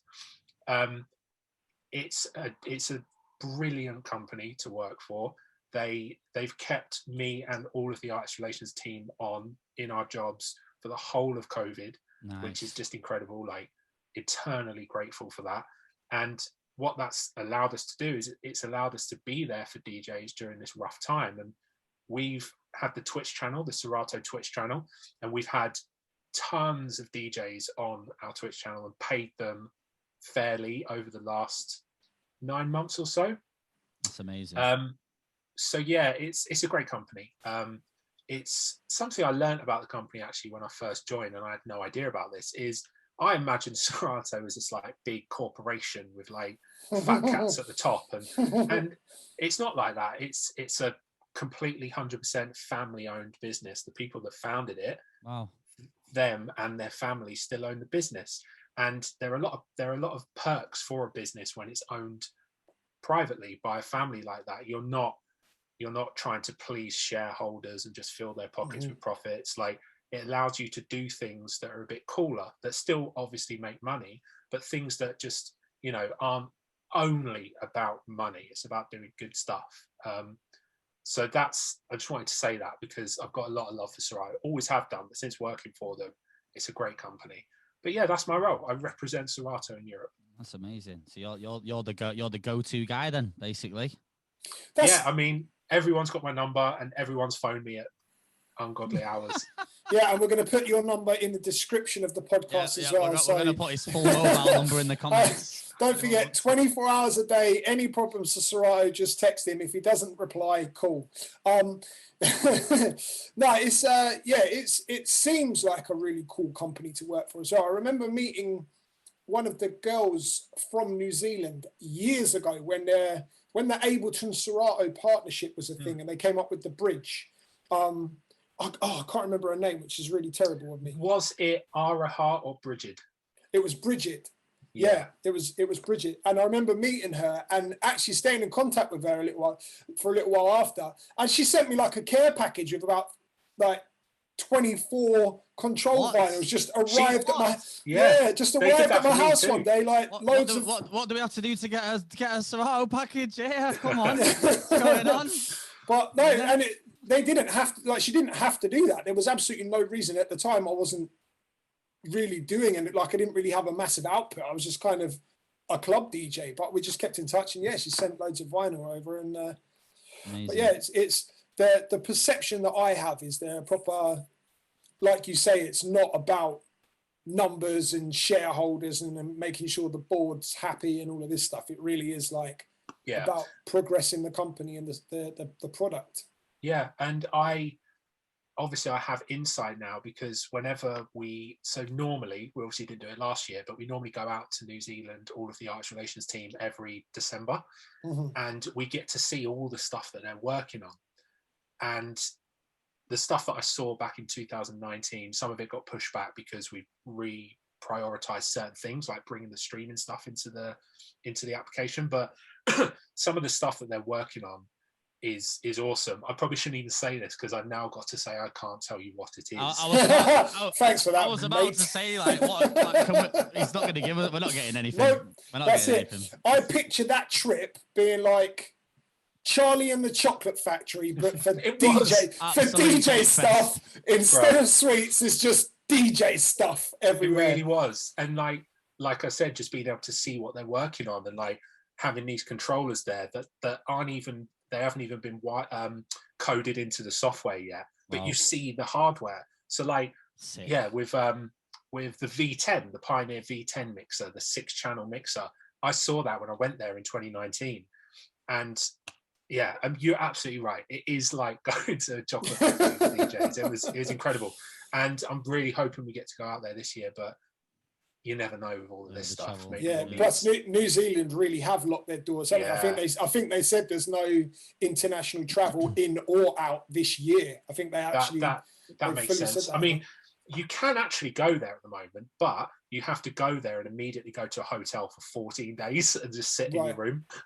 So I remember Andy C, the drum bass DJ, I was looking at his stories like a few weeks ago, and he was in the quarantine in New Zealand. He had to go there and sit in a hotel room for 14 days. So you can do it, but yeah, they've smashed it with COVID. Obviously, I talk to people in New Zealand multiple times a week, and they not entirely have got rid of it, but they're having raves and festivals, and like it's pretty much non-existent there. And when they do have one case, everybody stays home. Wow. One case, everybody stays indoors. See, that's a country that listens, though. I imagine that's never going to work for us, is it? Like, you know, but I feel like my perception of it, what I saw through like social media and what I looked at online, is New Zealand had very clear-cut rules about it. It wasn't like this at the start here. We've got Mr. Johnson telling us he's shaking hands with hospital patients, whereas in New Zealand it was like, right, this is the plan. A lot of things that Germany, they were very straightforward about it.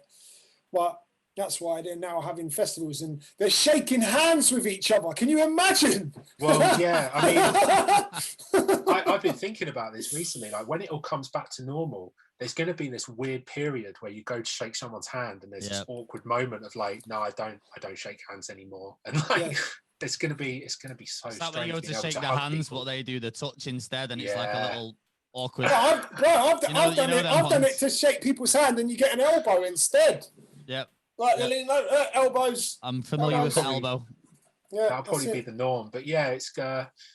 I mean, it looks like we're going to be out of this stuff in a few months if everything goes well. I've already had my first jab, and like, apparently everyone's going to be done by summer. So it's, I don't know, I can't imagine being around people all the time now. It's weird. The social anxiety is definitely going to kick in. Be like, right, next week, Stylist, you're in the club Friday, Saturday. So I'll be like, you know what I've been thinking about though is like, everyone has, usually you have like a weekly thing. You got your routine in the clubs. Like majority of the songs you play are the same ones as last week, different order. And then you have like one or two bangers that have emerged in the week that everyone's onto. Over the last year, pretty much everyone has just been listening to whatever music they want in however they want to. So some have been plugged into radio, some are on Spotify, some are watching YouTube, all of which are setting different trends musically.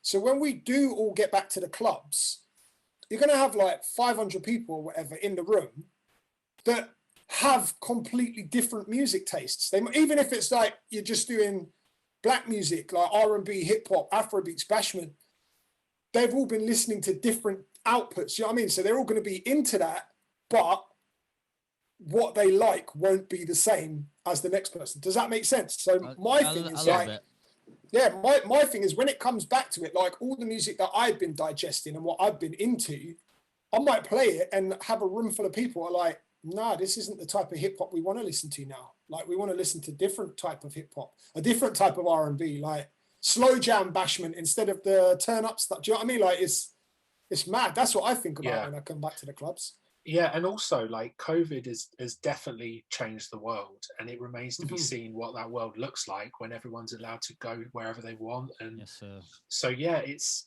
going to be interesting, man. I wonder also. I'm sure clubs will be full, especially in that period where it all gets lifted. But I wonder how many people just are happy now, just staying at home, and they're not going to go out, and they would have gone out before. We might have this generation of kids who just stay at home now. You know? Yeah. I think like, I've mentioned that before. I feel like the people who were late, maybe mid to late 20s, that would have had a couple years of clubbing left in them might just be like, I can't be bothered anymore. Might have aged them real quick. But then we've got the younger generation who have turned 18 in the last year. I was about to say, that's it.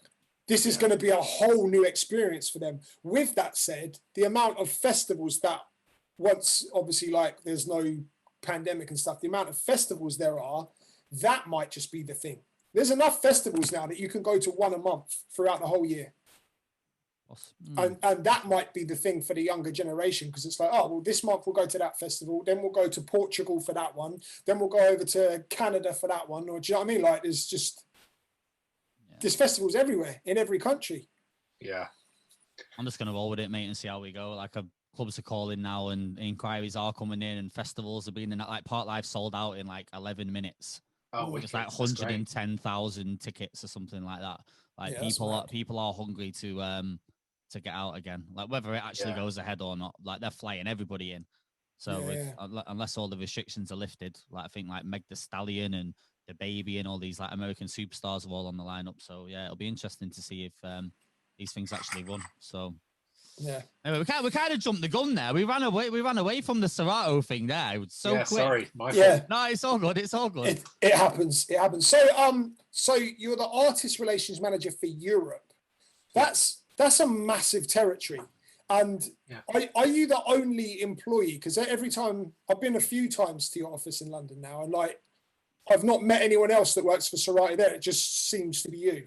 So it's just me. Just Blakey in the office, in that room on his own. Is it just you kind of holding Europe together and everyone else is in New Zealand? Or so yeah, it is just me. But there is another Serato employee in the UK called Mark, but he deals with sales. So he deals with like selling to Amazon and that kind of thing. So he's not part of the arts relations team. But yeah, my job is to reach out to DJs that I see using Serato, make sure that they're aware that I exist. So if they need help, they can hit me up. But we've also got 4 guys in America. We've got on the West Coast, we've got Matt Perry, Cut Corners, and a guy called Sonny James. They look after the West Coast. And then on the East Coast, there is Derek DeMayo, DJ Destruct, and OP, who, they look after the East Coast. We have a studio in LA, studio in New York, and I look after the London studio. And you're right, it's just me there. And a lot of people, as I said before, a lot of people probably expect there to be 10 people working at desks, and it's just me with all this DJ gear and a big Serato canvas. But I mean, I've always, through being a DJ and doing competitions, I've always been quite used to working on my own, so it works for me. And I speak to my colleagues all the time, so it's no problem for me really. But like you can lose a lot of time in that London studio with all that DJ gear. I can imagine. You really can, especially with the new stuff, because every time a new thing comes in, it's like a new toy, and you want to just use it and use it. Is it part of your job to learn how to use it though? So the new S11 drops. That's part of the job role. The box arrives, and I saw you did like an unboxing video, didn't you? Where you kind of use it and did a little routine with it and stuff like. So is that part of your job description? Is right, new toy arrives, now you have to learn it inside out. Yeah, I mean it is, but I guess unofficially, like I think it's sort of you're right, but it kind of goes without saying, I guess, that I have to know how to use the S11. I did, especially because I did the unboxing video. So we did the unboxing video maybe 2 or 3 weeks before the mixer came out. So it was actually quite stressful for me, because that mixer has so much to it. It's got real depth. And I'd been told what it could do, but that's very different to actually doing it with your hands and learning how to use it. So I got that mixer, and I didn't have a whole lot of time to learn it. So I had to lock myself away and learn how to use it. And like I said, it's got a hell of a lot to it. The good thing about the S11 is if you come from the S9, you can just use it like an S9. But if you want to get deep in the screen with all the features, there's a lot of functionality hidden within that screen if you want to use it. But if you don't, you could just use it like you use an S9 and it's still familiar, Okay. Well, I'm dying for that S11, but I've got the S9 and I'm like, oh, do I sell it? Do we upgrade? But then that's like the screen and the extra features and like, oh man, you're such a gadget boy, bro. I'm still on the 800. Bro, but the 800 is a dope mixer, but I'm really bad for tech. Like I'm such a tech geek. Like I like to always stay. It's an expensive hobby, man. I always try and stay on top of things. Like I'm super happy with my setup now, with the Reigns and the S9, but that S11 is just. And then I'm seeing all these DJs. Thank you, Pioneer, for sending this in the post. Thinking, boy. Yeah, that's a liberty. Everyone's getting S11s in the post. What's going on? What am I doing wrong over here? Yeah, no, that is a liberty. I remember, Blakey, you might not remember this, but I sent you a text at the start of the pandemic. I was like, right, I need to get my weight up. Do you know anyone that will lend me an S9 for this pandemic? And originally it was only going to be a 3-week lockdown, wasn't it? So I thought, right, 3 weeks, I get the content out. But how does one end up with a job at Serato? Like your journey is crazy. Like from the DMC to One Extra. We didn't even touch on the DJ Hero computer game stuff, and now you're like working like within one of the biggest like software DJ companies. Like, is that something you hunted down? Did you search for this? Did it land on your lap? Like, how did you end up in this role in the first place? There's definitely an element of luck with all of these things. But with the Serato job, so around 2014, I went into DJing full time around London at bars because my name wasn't at a level where I sold a ticket. So I went to DJing lots of hours, but then they all built up to make a half decent living. So I was doing that from 2014 to 2017.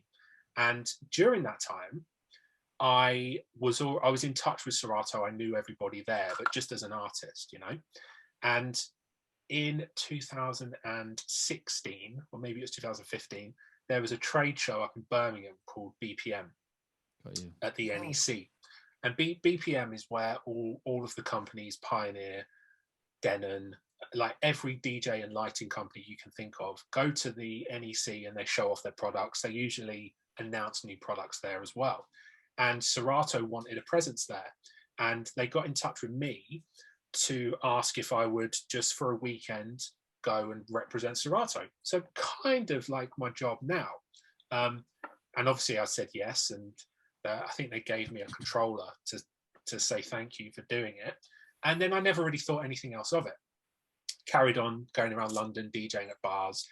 And I've always been kind of waiting for an opportunity to come along that I would then seize and grab. And then in 2017, in January, a guy called Nikhil, who founded Mixcloud, who I've known for many, many years. Oh, wow. No way. Yeah, he got in touch with me and he said, look, Serato have sent me this job description and they've asked if I know anyone who might be fit for the role. And he said, do you want me to put you in touch with them?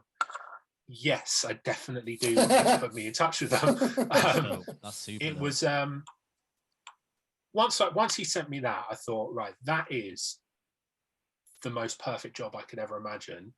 I've got to do everything I can to get this, but still thought, you know, there'll be other people going for it. You know, I didn't allow myself to sort of go there and think that's mine, I'm going to get that, but I wanted it. Anyway, he put me in touch with a guy called Baptiste, who worked for Serato at the time. And Baptiste got in touch with me and he was like, yeah, I was going to hit you up about this. Would you like to be part of the interview process? And then from then I had, it's funny because now doing a call on Zoom is normal. But back then I had to do 4 video interviews over Skype. And they felt very alien. They really did. I felt really self-conscious, and I started watching videos and reading some things about like how to sort of hold yourself in a job interview and that kind of thing. Because I'd never had a job interview before.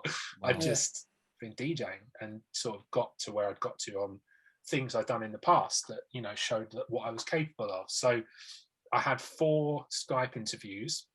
One of them was with Baptiste, who was in Argentina at the time. And then I had one with Matt Perry, who's now my manager at Serato. And I had another one with OP at Serato.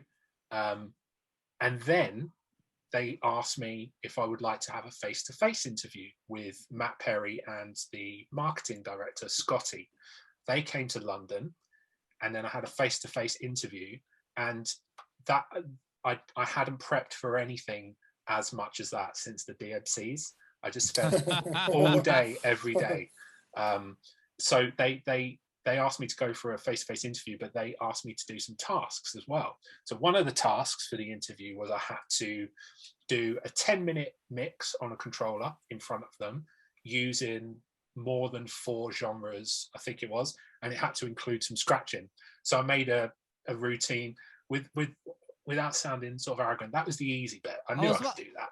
What an interview process this is. Do a mix on a controller for 10 minutes with 4 genres and scratch. I'd be like, boy, this is... Yeah. So even the interview process is lit. Oh my days. So that was the kind of the easy bit. So I did that. They also wanted me to do a 10-minute presentation on a feature of Serato of my choice. So that was new territory. So that was the bit that I really had to prepare for. Right. And I actually did my presentation on CDJs in HID mode, because I've been using HID mode with CDJs since Serato Scratch Live, so like since 2011. But I noticed that not as many DJs in the clubs were using HID as I thought they would. So I saw that as something that I could get the word out about. So anyway, I did the presentation on that.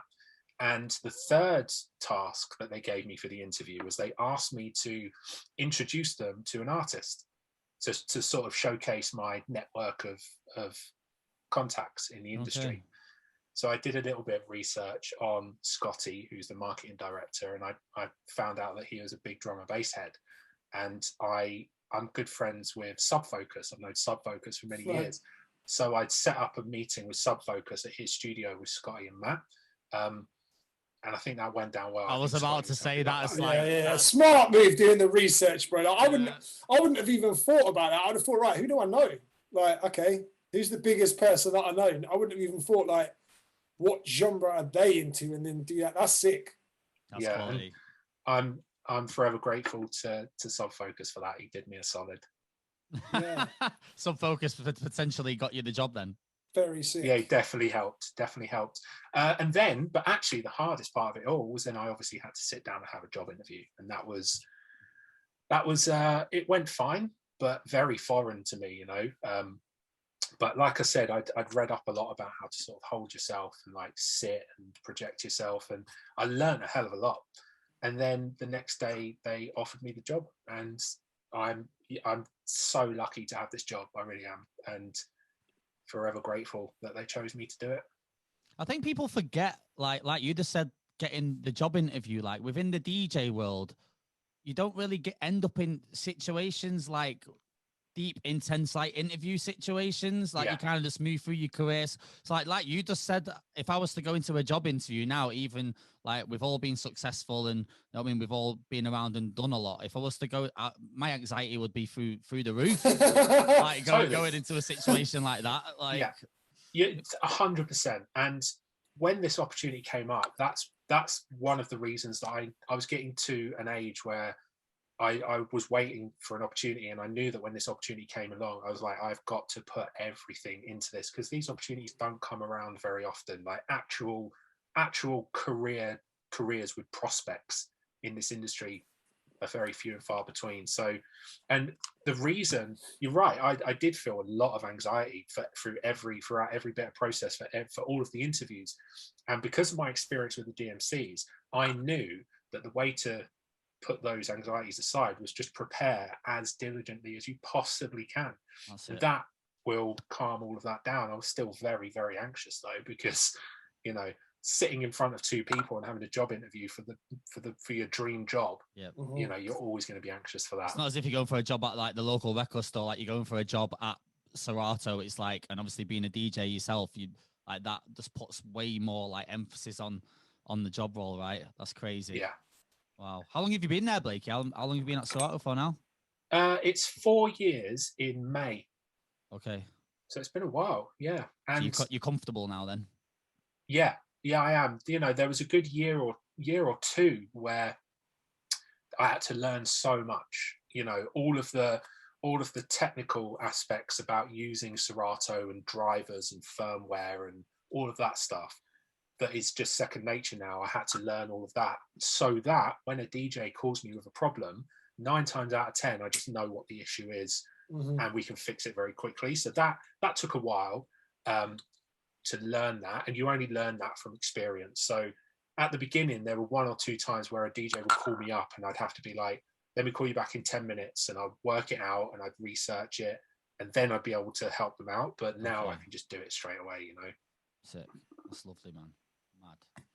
Crazy, bro. What's the future for Serato then, dude? Like, obviously you're not allowed to say. Secrets from the chocolate factory. He's not allowed to let them out. Obviously you're doing the whole linking up with the streaming platforms now. I've got the beat, like I'm running the beat source link within mine. Like, is that kind of the way everything's kind of shifting? Are we shifting over this way now? Like, can you tell us anything without giving? Yeah, what are you allowed to tell us that we then don't edit out? What I can tell you is I can tell you what's not coming, if you know what I mean. So for instance, like with the streaming stuff, like we've got Tidal, Beatport, BeatSource, and SoundCloud. Right now, there are no plans to add any more. Those are the 4 that are going to be there for the foreseeable future. And really, you've got everything you need there.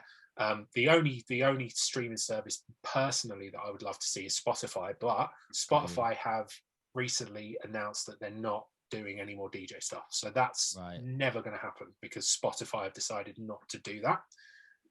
Other than that, I use streaming all the time. I use Tidal, I use Beatport, and I use BeatSource. I don't use SoundCloud quite as much, purely because it doesn't fit my style of DJing. I like to play tracks rather than, you know, edits of things and like underground stuff. But I know tons of DJs who absolutely love the SoundCloud thing. Like Complexion's big on SoundCloud. He uses it a lot. So yeah, that's not going to change. But we've also, in the last 12 to 18 months, we released Serato Studio, which is a beat making tool for producers. It's sick. It's dope, man. It's dope. I love it. I totally agree. what I love about it as well is how user friendly it is. Yeah. So I got onto it at the start of the pandemic, and even there was a time where part of the homeschooling ritual with my son, he was making beats. Because he saw me doing it one day and he was like, what is that? Can I have a go? And then literally, okay, cool. Every day for about half an hour, he would just sit there and I didn't really show him what to do either. He was just kind of watching me and then he just jumped on it. So we got an 8-year-old, I mean, 7 at the time, sat there making, I mean, they were rubbish, don't get me wrong. But the fact is, he was able. Harring the child. It's tough love in my household, bro. But he was able to navigate it and put the beat down and figure out how to drag different bits. Like, it's very intuitive, isn't it? Yeah. It's very, very user friendly. Yeah, there's in New Zealand, there's a lot of resource and time and people working on that, and it was released 12 to 18 months ago, and where the application is today compared to then, there's so much that's been added, and there's so much more to come as well. There's going to be, I can't say too much, but there's going to be more linkage between DJ and studio. There's going to be some stuff that happens there. Lovely. But yeah, studio's going well. It's new. It's like when you look at all the other DAWs that are out there, Logic, Ableton, FL Studio, these things have been around for years. So Serato Studio, considering it's been out for a year and a half, it's doing brilliantly well. It's going in the right direction. And the most important thing about it is genuinely really fun. Really fun to use. It is fun. And people forget as well that just before we released Serato Studio, we released a VST plugin called Serato Sample, which was kind of Serato's way of dabbling into the production world to see, is this something that we can do? And it turned out they could, and they did it well. And Serato Sample is doing really well too. I don't know if you've ever gone onto Twitch and watched one of Disclosure's live streams, but if you do, you will see them using Serato Sample every 5 minutes. They pull it up on every single sound they put in. And that's just one example. Serato Sample has been very, very popular with a lot of the top producers. In that website Masterclass, where you can learn how to sing from Christina Aguilera, for example.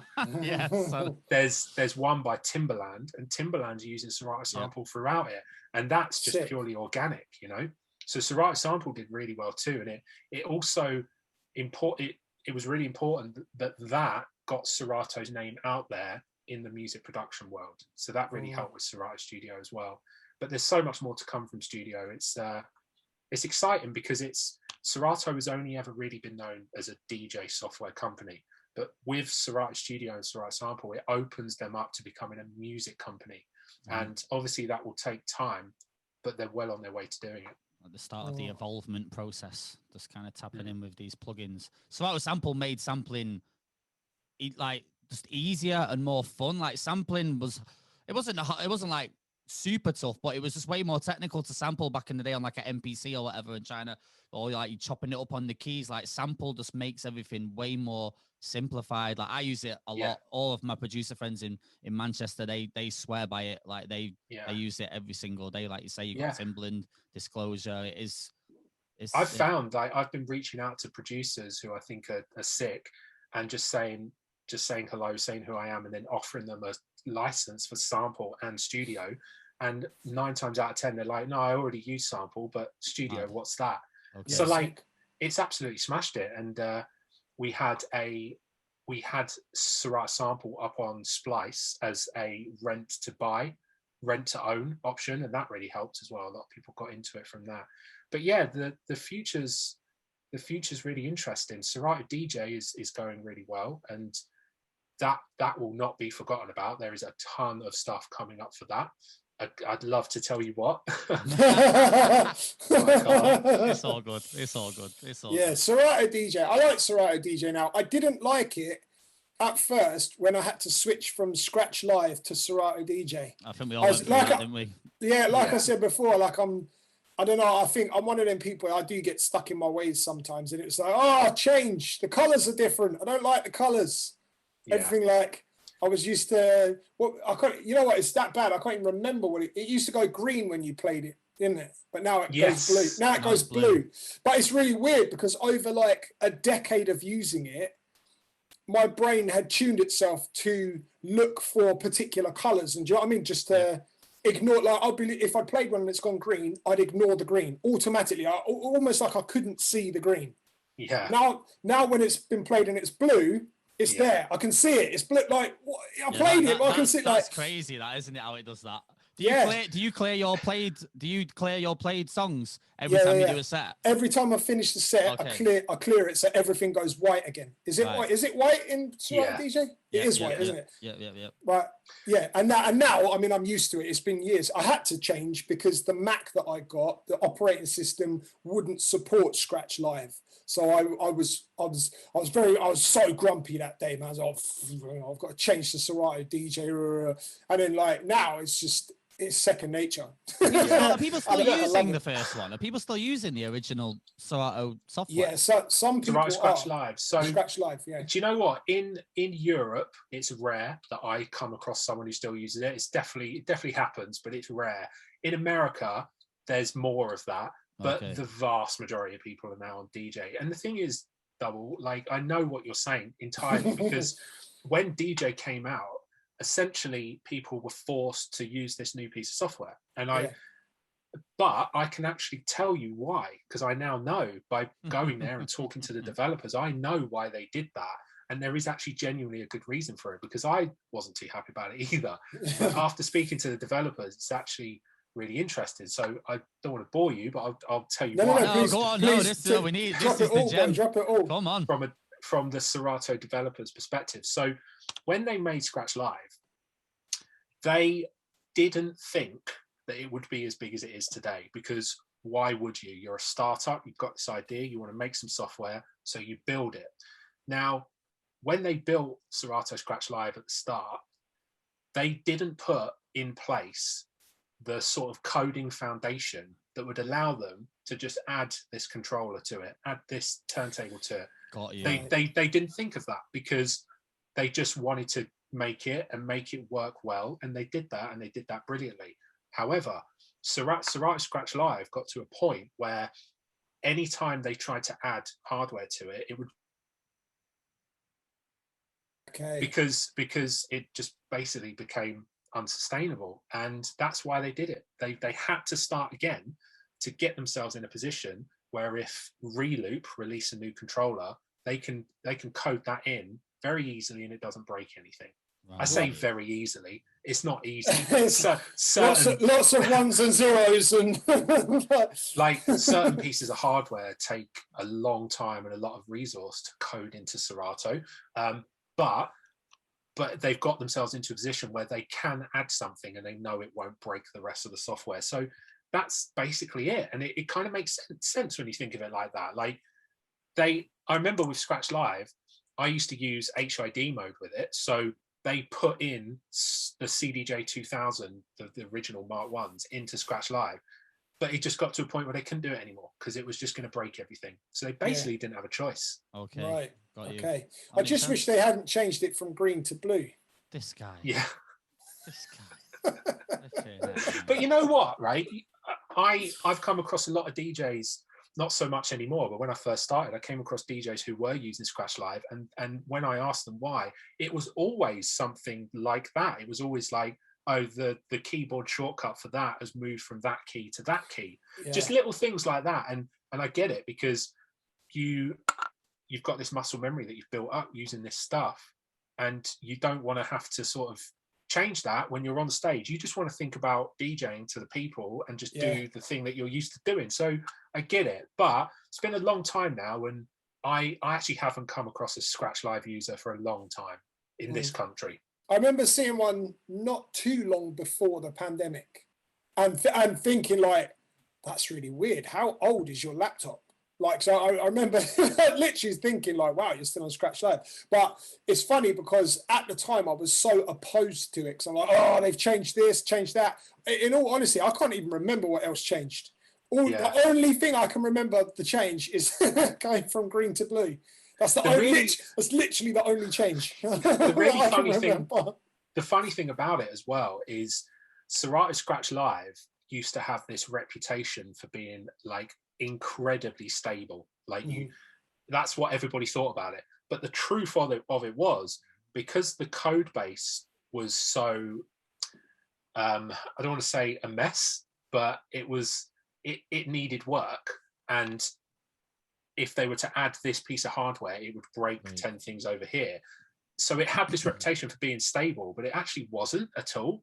Right. But interestingly, when a piece of software stops being worked on and stops being supported, usually that piece of software will break after 2 or 3 operating system updates. Okay. But Scratch Live carried on, just working. Bulletproof, no one knows how. It doesn't work anymore. Like it doesn't work anymore on certainly not on the latest operating system. But yeah, there maybe 2 or 3 operating systems ago, people found ways to like turn off your computer's like security settings so that you could install it, but it's all very unstable and I wouldn't recommend it. Yeah, you wouldn't want to do that in the middle of a club set anyway. Yeah. So it sounds like Scratch Live had the durability of a Technics 1210. Yeah. Drop it out of the 5th floor window and it still works. You're going to see them, you know, when you see the pictures online of like LimeWire and stuff in like 15 years, you're going to see screenshots of the original Scratch Live going online. Do you remember this, guys? Wow. Yeah, legacy products. So the other thing as well, when Serato DJ came out, I don't know if you guys remember, but when operating the Mac OS El Capitan came out, I'll try and go over this quickly because it's quite sort of geeky and dull. But before El Capitan was Mac OS Yosemite. Now, when it moved from Yosemite to El Capitan, Apple actually changed the operating system in a way that meant that every driver that you had for any piece of hardware, you needed a new driver after El Capitan. And what that meant was, whenever Apple release a new operating system, they just do it and everyone has to catch up. So there was a period where people were upgrading to El Capitan and it just broke Serato DJ, or it broke the hardware that they use with Serato DJ. And I don't think it has this rep anymore, but I think Serato DJ sort of suffered from that for a few years, where people were like, "Oh, Serato DJ, it's not as stable as Scratch Live," but that's history now, and Serato DJ Pro is stable completely. I remember that time period actually, because at that point I was playing out like 4 or 5 nights a week and didn't upgrade to El Capitan for that exact same reason. Because I didn't want it to destabilize Serato. So for ages, I was on the old operating system. Yeah, and you know what? Let me just say this now to every DJ listening to this. When Apple release a new operating system, do not upgrade until it says on Serato.com or on our Instagram or whatever that it is now supported. Because Apple just released their operating systems. They don't care about any software company in the world. And I kind of understand why, because if they were to care, they would have to cooperate with 10 million companies. You know, it's sort of not possible. Yeah. So Big Sur, which is the new operating system, which has been out for a few months now, we will have support in our next version of software. Okay. But that gives you an idea. Like Big Sur has taken a lot longer than it normally does, because Big Sur, kind of like when Apple went from Yosemite to El Capitan, they made that big change. They've kind of done a similar thing here, because it's now Mac OS 11.0. So yeah, very geeky. Don't want to bore you, but I hope Serato pay their coders well, because those guys earn their money, man. I feel like the key is just holding tight on these updates. I always wait six months or like whatever. I don't even touch the updates. I wait for permission from Serato. That honestly is when I update. When Serato's like, yeah, you can update now, boom, that's when I'm going in. Yeah. And it's not just Serato. Like every company has this problem. Every single tech company, software company has this problem. When they release a new OS, it usually breaks a ton of stuff and they have to scramble to fix it. And it's just the way of the world. Yeah. There we go. They're dicks. I know you're probably not. You're probably not to say it, Blakey. I don't want to get you in trouble because you're an official from a proper company. But Apple are dicks. Yeah, I will say that they do put quite a lot of barriers in place to. They do it under the. They say it's security, which is, I guess it is on some level, but you know, it can trip a lot of people up, and I do feel that some of it's not necessary. But you know, they're the biggest corporation in the world. They're just being a corporation, aren't they? Yeah, exactly that. Knobs. We'll all still buy. We'll all still buy the next Apple product. I'll still get the new laptop. I'll still get the new iPad. Slipping. Got me by the balls, mate. I'm not a consumer like that. I'm still on an iPhone 6S. Look at this. Remember this? Look at this dinosaur. Wow, the relic. 6S. Look at that relic. Yeah, I know. What are we doing for time? Right, I've got about 5 minutes, and I know Blakey. I think we're done, man. We've kept you for 2 hours, bro. That's flown by. Wow. I have actually got a question.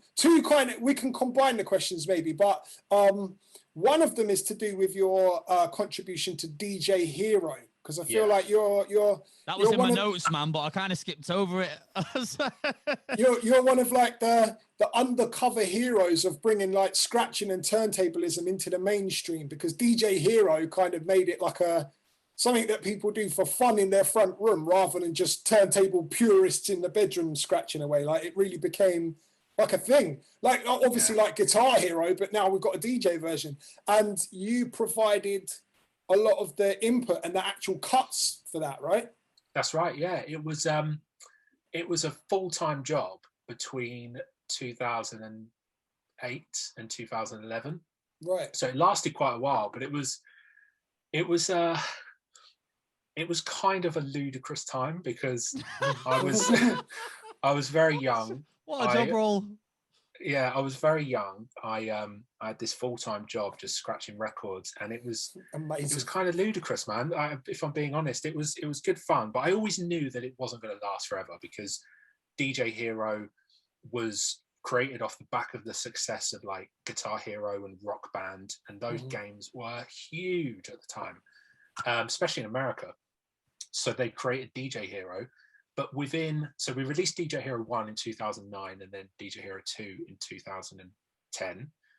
And after that, well, actually kind of before that, that industry kind of ate itself, because Activision got a bit greedy. I think Activision were the company that made the games, and they just flooded the market with all of these peripheral-based video games, and it kind of imploded, really. So great time, but I always knew that was not a real job.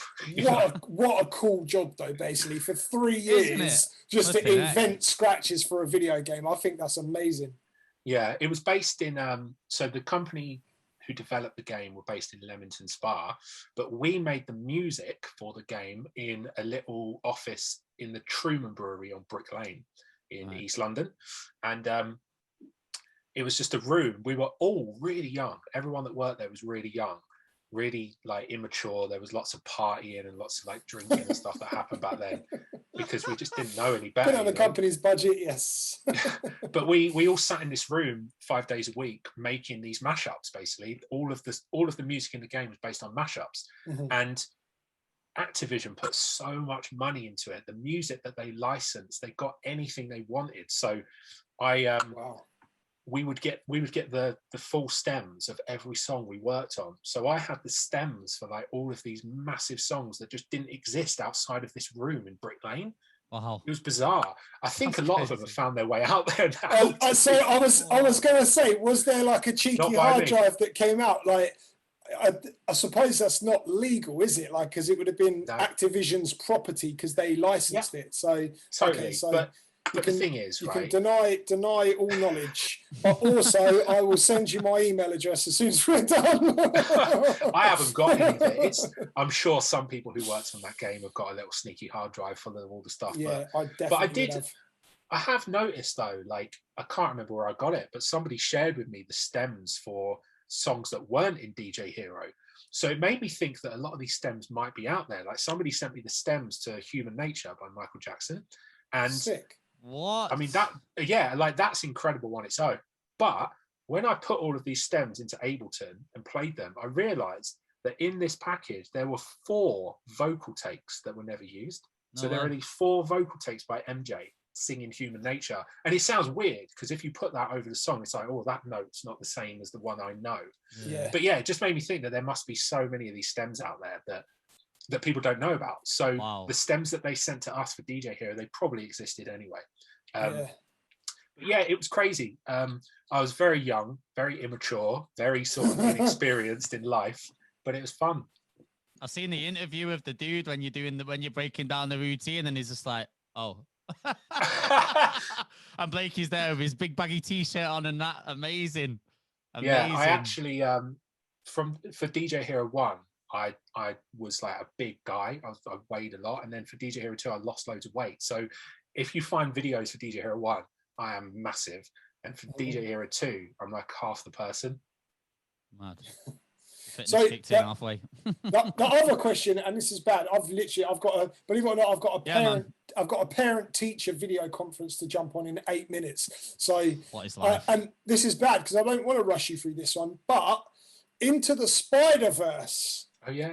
You provided the cuts for that, where they have the Spider-Man theme tune on one of the scenes. It's a chase scene.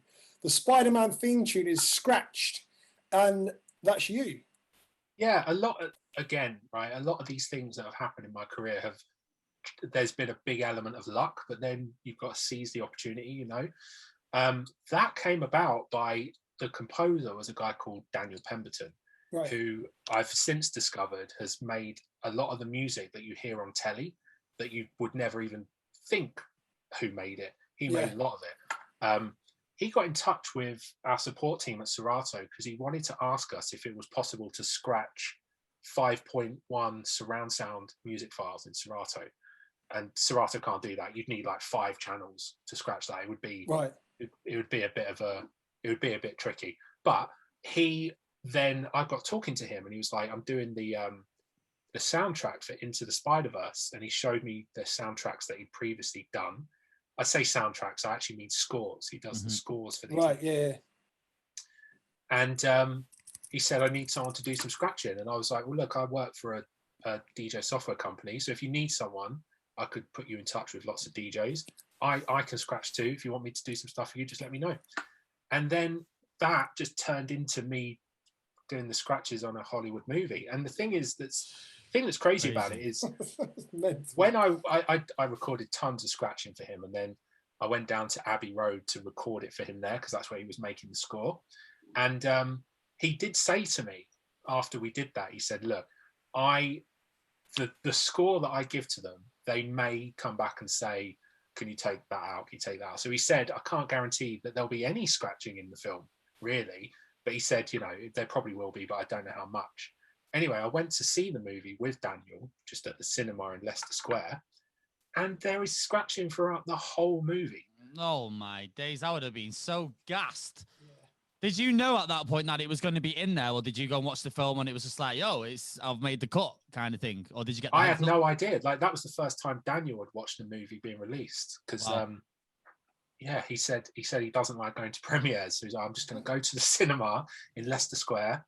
Come with me and watch it if you like. So I went down there, and also at the end of the movie, he had managed to get my name on the credits, and he said that, like, amazing. He said I had to really fight for that because apparently they're a bit stingy with putting credits on because there's so many. I was going to say, you wouldn't think that when you see 175,000 names on the credits at the end of a film, would you? But yeah, it was one of those moments that was just doing it for the experience and doing it to do it, you know, and just say you've done it. And also they're doing a sequel, so maybe he'll call me to do more for the second one. Who knows? Mad. You've had some crazy situations, my bro. I know, and I have. I'm very grateful, and like I said, it really has had a lot to do with chance. Like, the DJ Hero thing came along because they got in touch with Tony Vegas from the Scratch Perverts to ask him to do some scratches because they just knew him somehow, and he was very busy at the time. He said, I can't do it, and he put him in touch with me. That's it. That's how I got that. You know, the Serato thing, I got it because I was in touch with Baptiste and I'd done some stuff. The DMC stuff, I got into that because I bought that VHS tape with that magazine and just watched it and loved it. So there's, you know, it's about seizing opportunity, you know. It's that old saying as well, isn't it? Who you know, only as good as your network, kind of thing. Sounds like it's worked for you, mate. Totally. Seize the opportunity. I love that. You've just come up with the title of this week's episode. Dubl, has your mic gone off by any chance? You've gone really quiet, mate. Can you hear me or no? Yeah, you've just gone a bit muffled. Just about. I can hear you just about. Seize the opportunity. that's the name of this week's episode now, I think. Dubl's mic's gone, but it's all good. We'll let him go. Blakey, man, thank you for your time, my dude. Like we've kept you for quite a minute still, but I feel like we could have been here for another hour at least. But yeah, it's been fun. I've never gone into that much detail about my garage days. No one knows about that. There you go. Lovely, sick, man. Well, Blakey, thank you for joining us on the Talkover this week. We're going to be out on YouTube, Spotify, Apple Music as always, at Talkover Pod on Twitter if you want to get us there. And yeah, we'll be back next week with another one. Thanks, guys. I appreciate it. Thanks for having me on. Thank you, Blakey. If you need any DJs to come and shell the Serato stream, shout me in it. Absolutely. And if you've got any spare S11s lying around, shout me. We need a sponsor. All right, guys. Next time you guys are in London, come to the studio and I'll show you all the new gear, and you can see if the S11's for you. That's what's up. 100%. We'll do that, man. Blakey, all right, my guys. Blakey, Dubl. Until next time. Have a good afternoon, yeah. Cheers, guys. Lovely.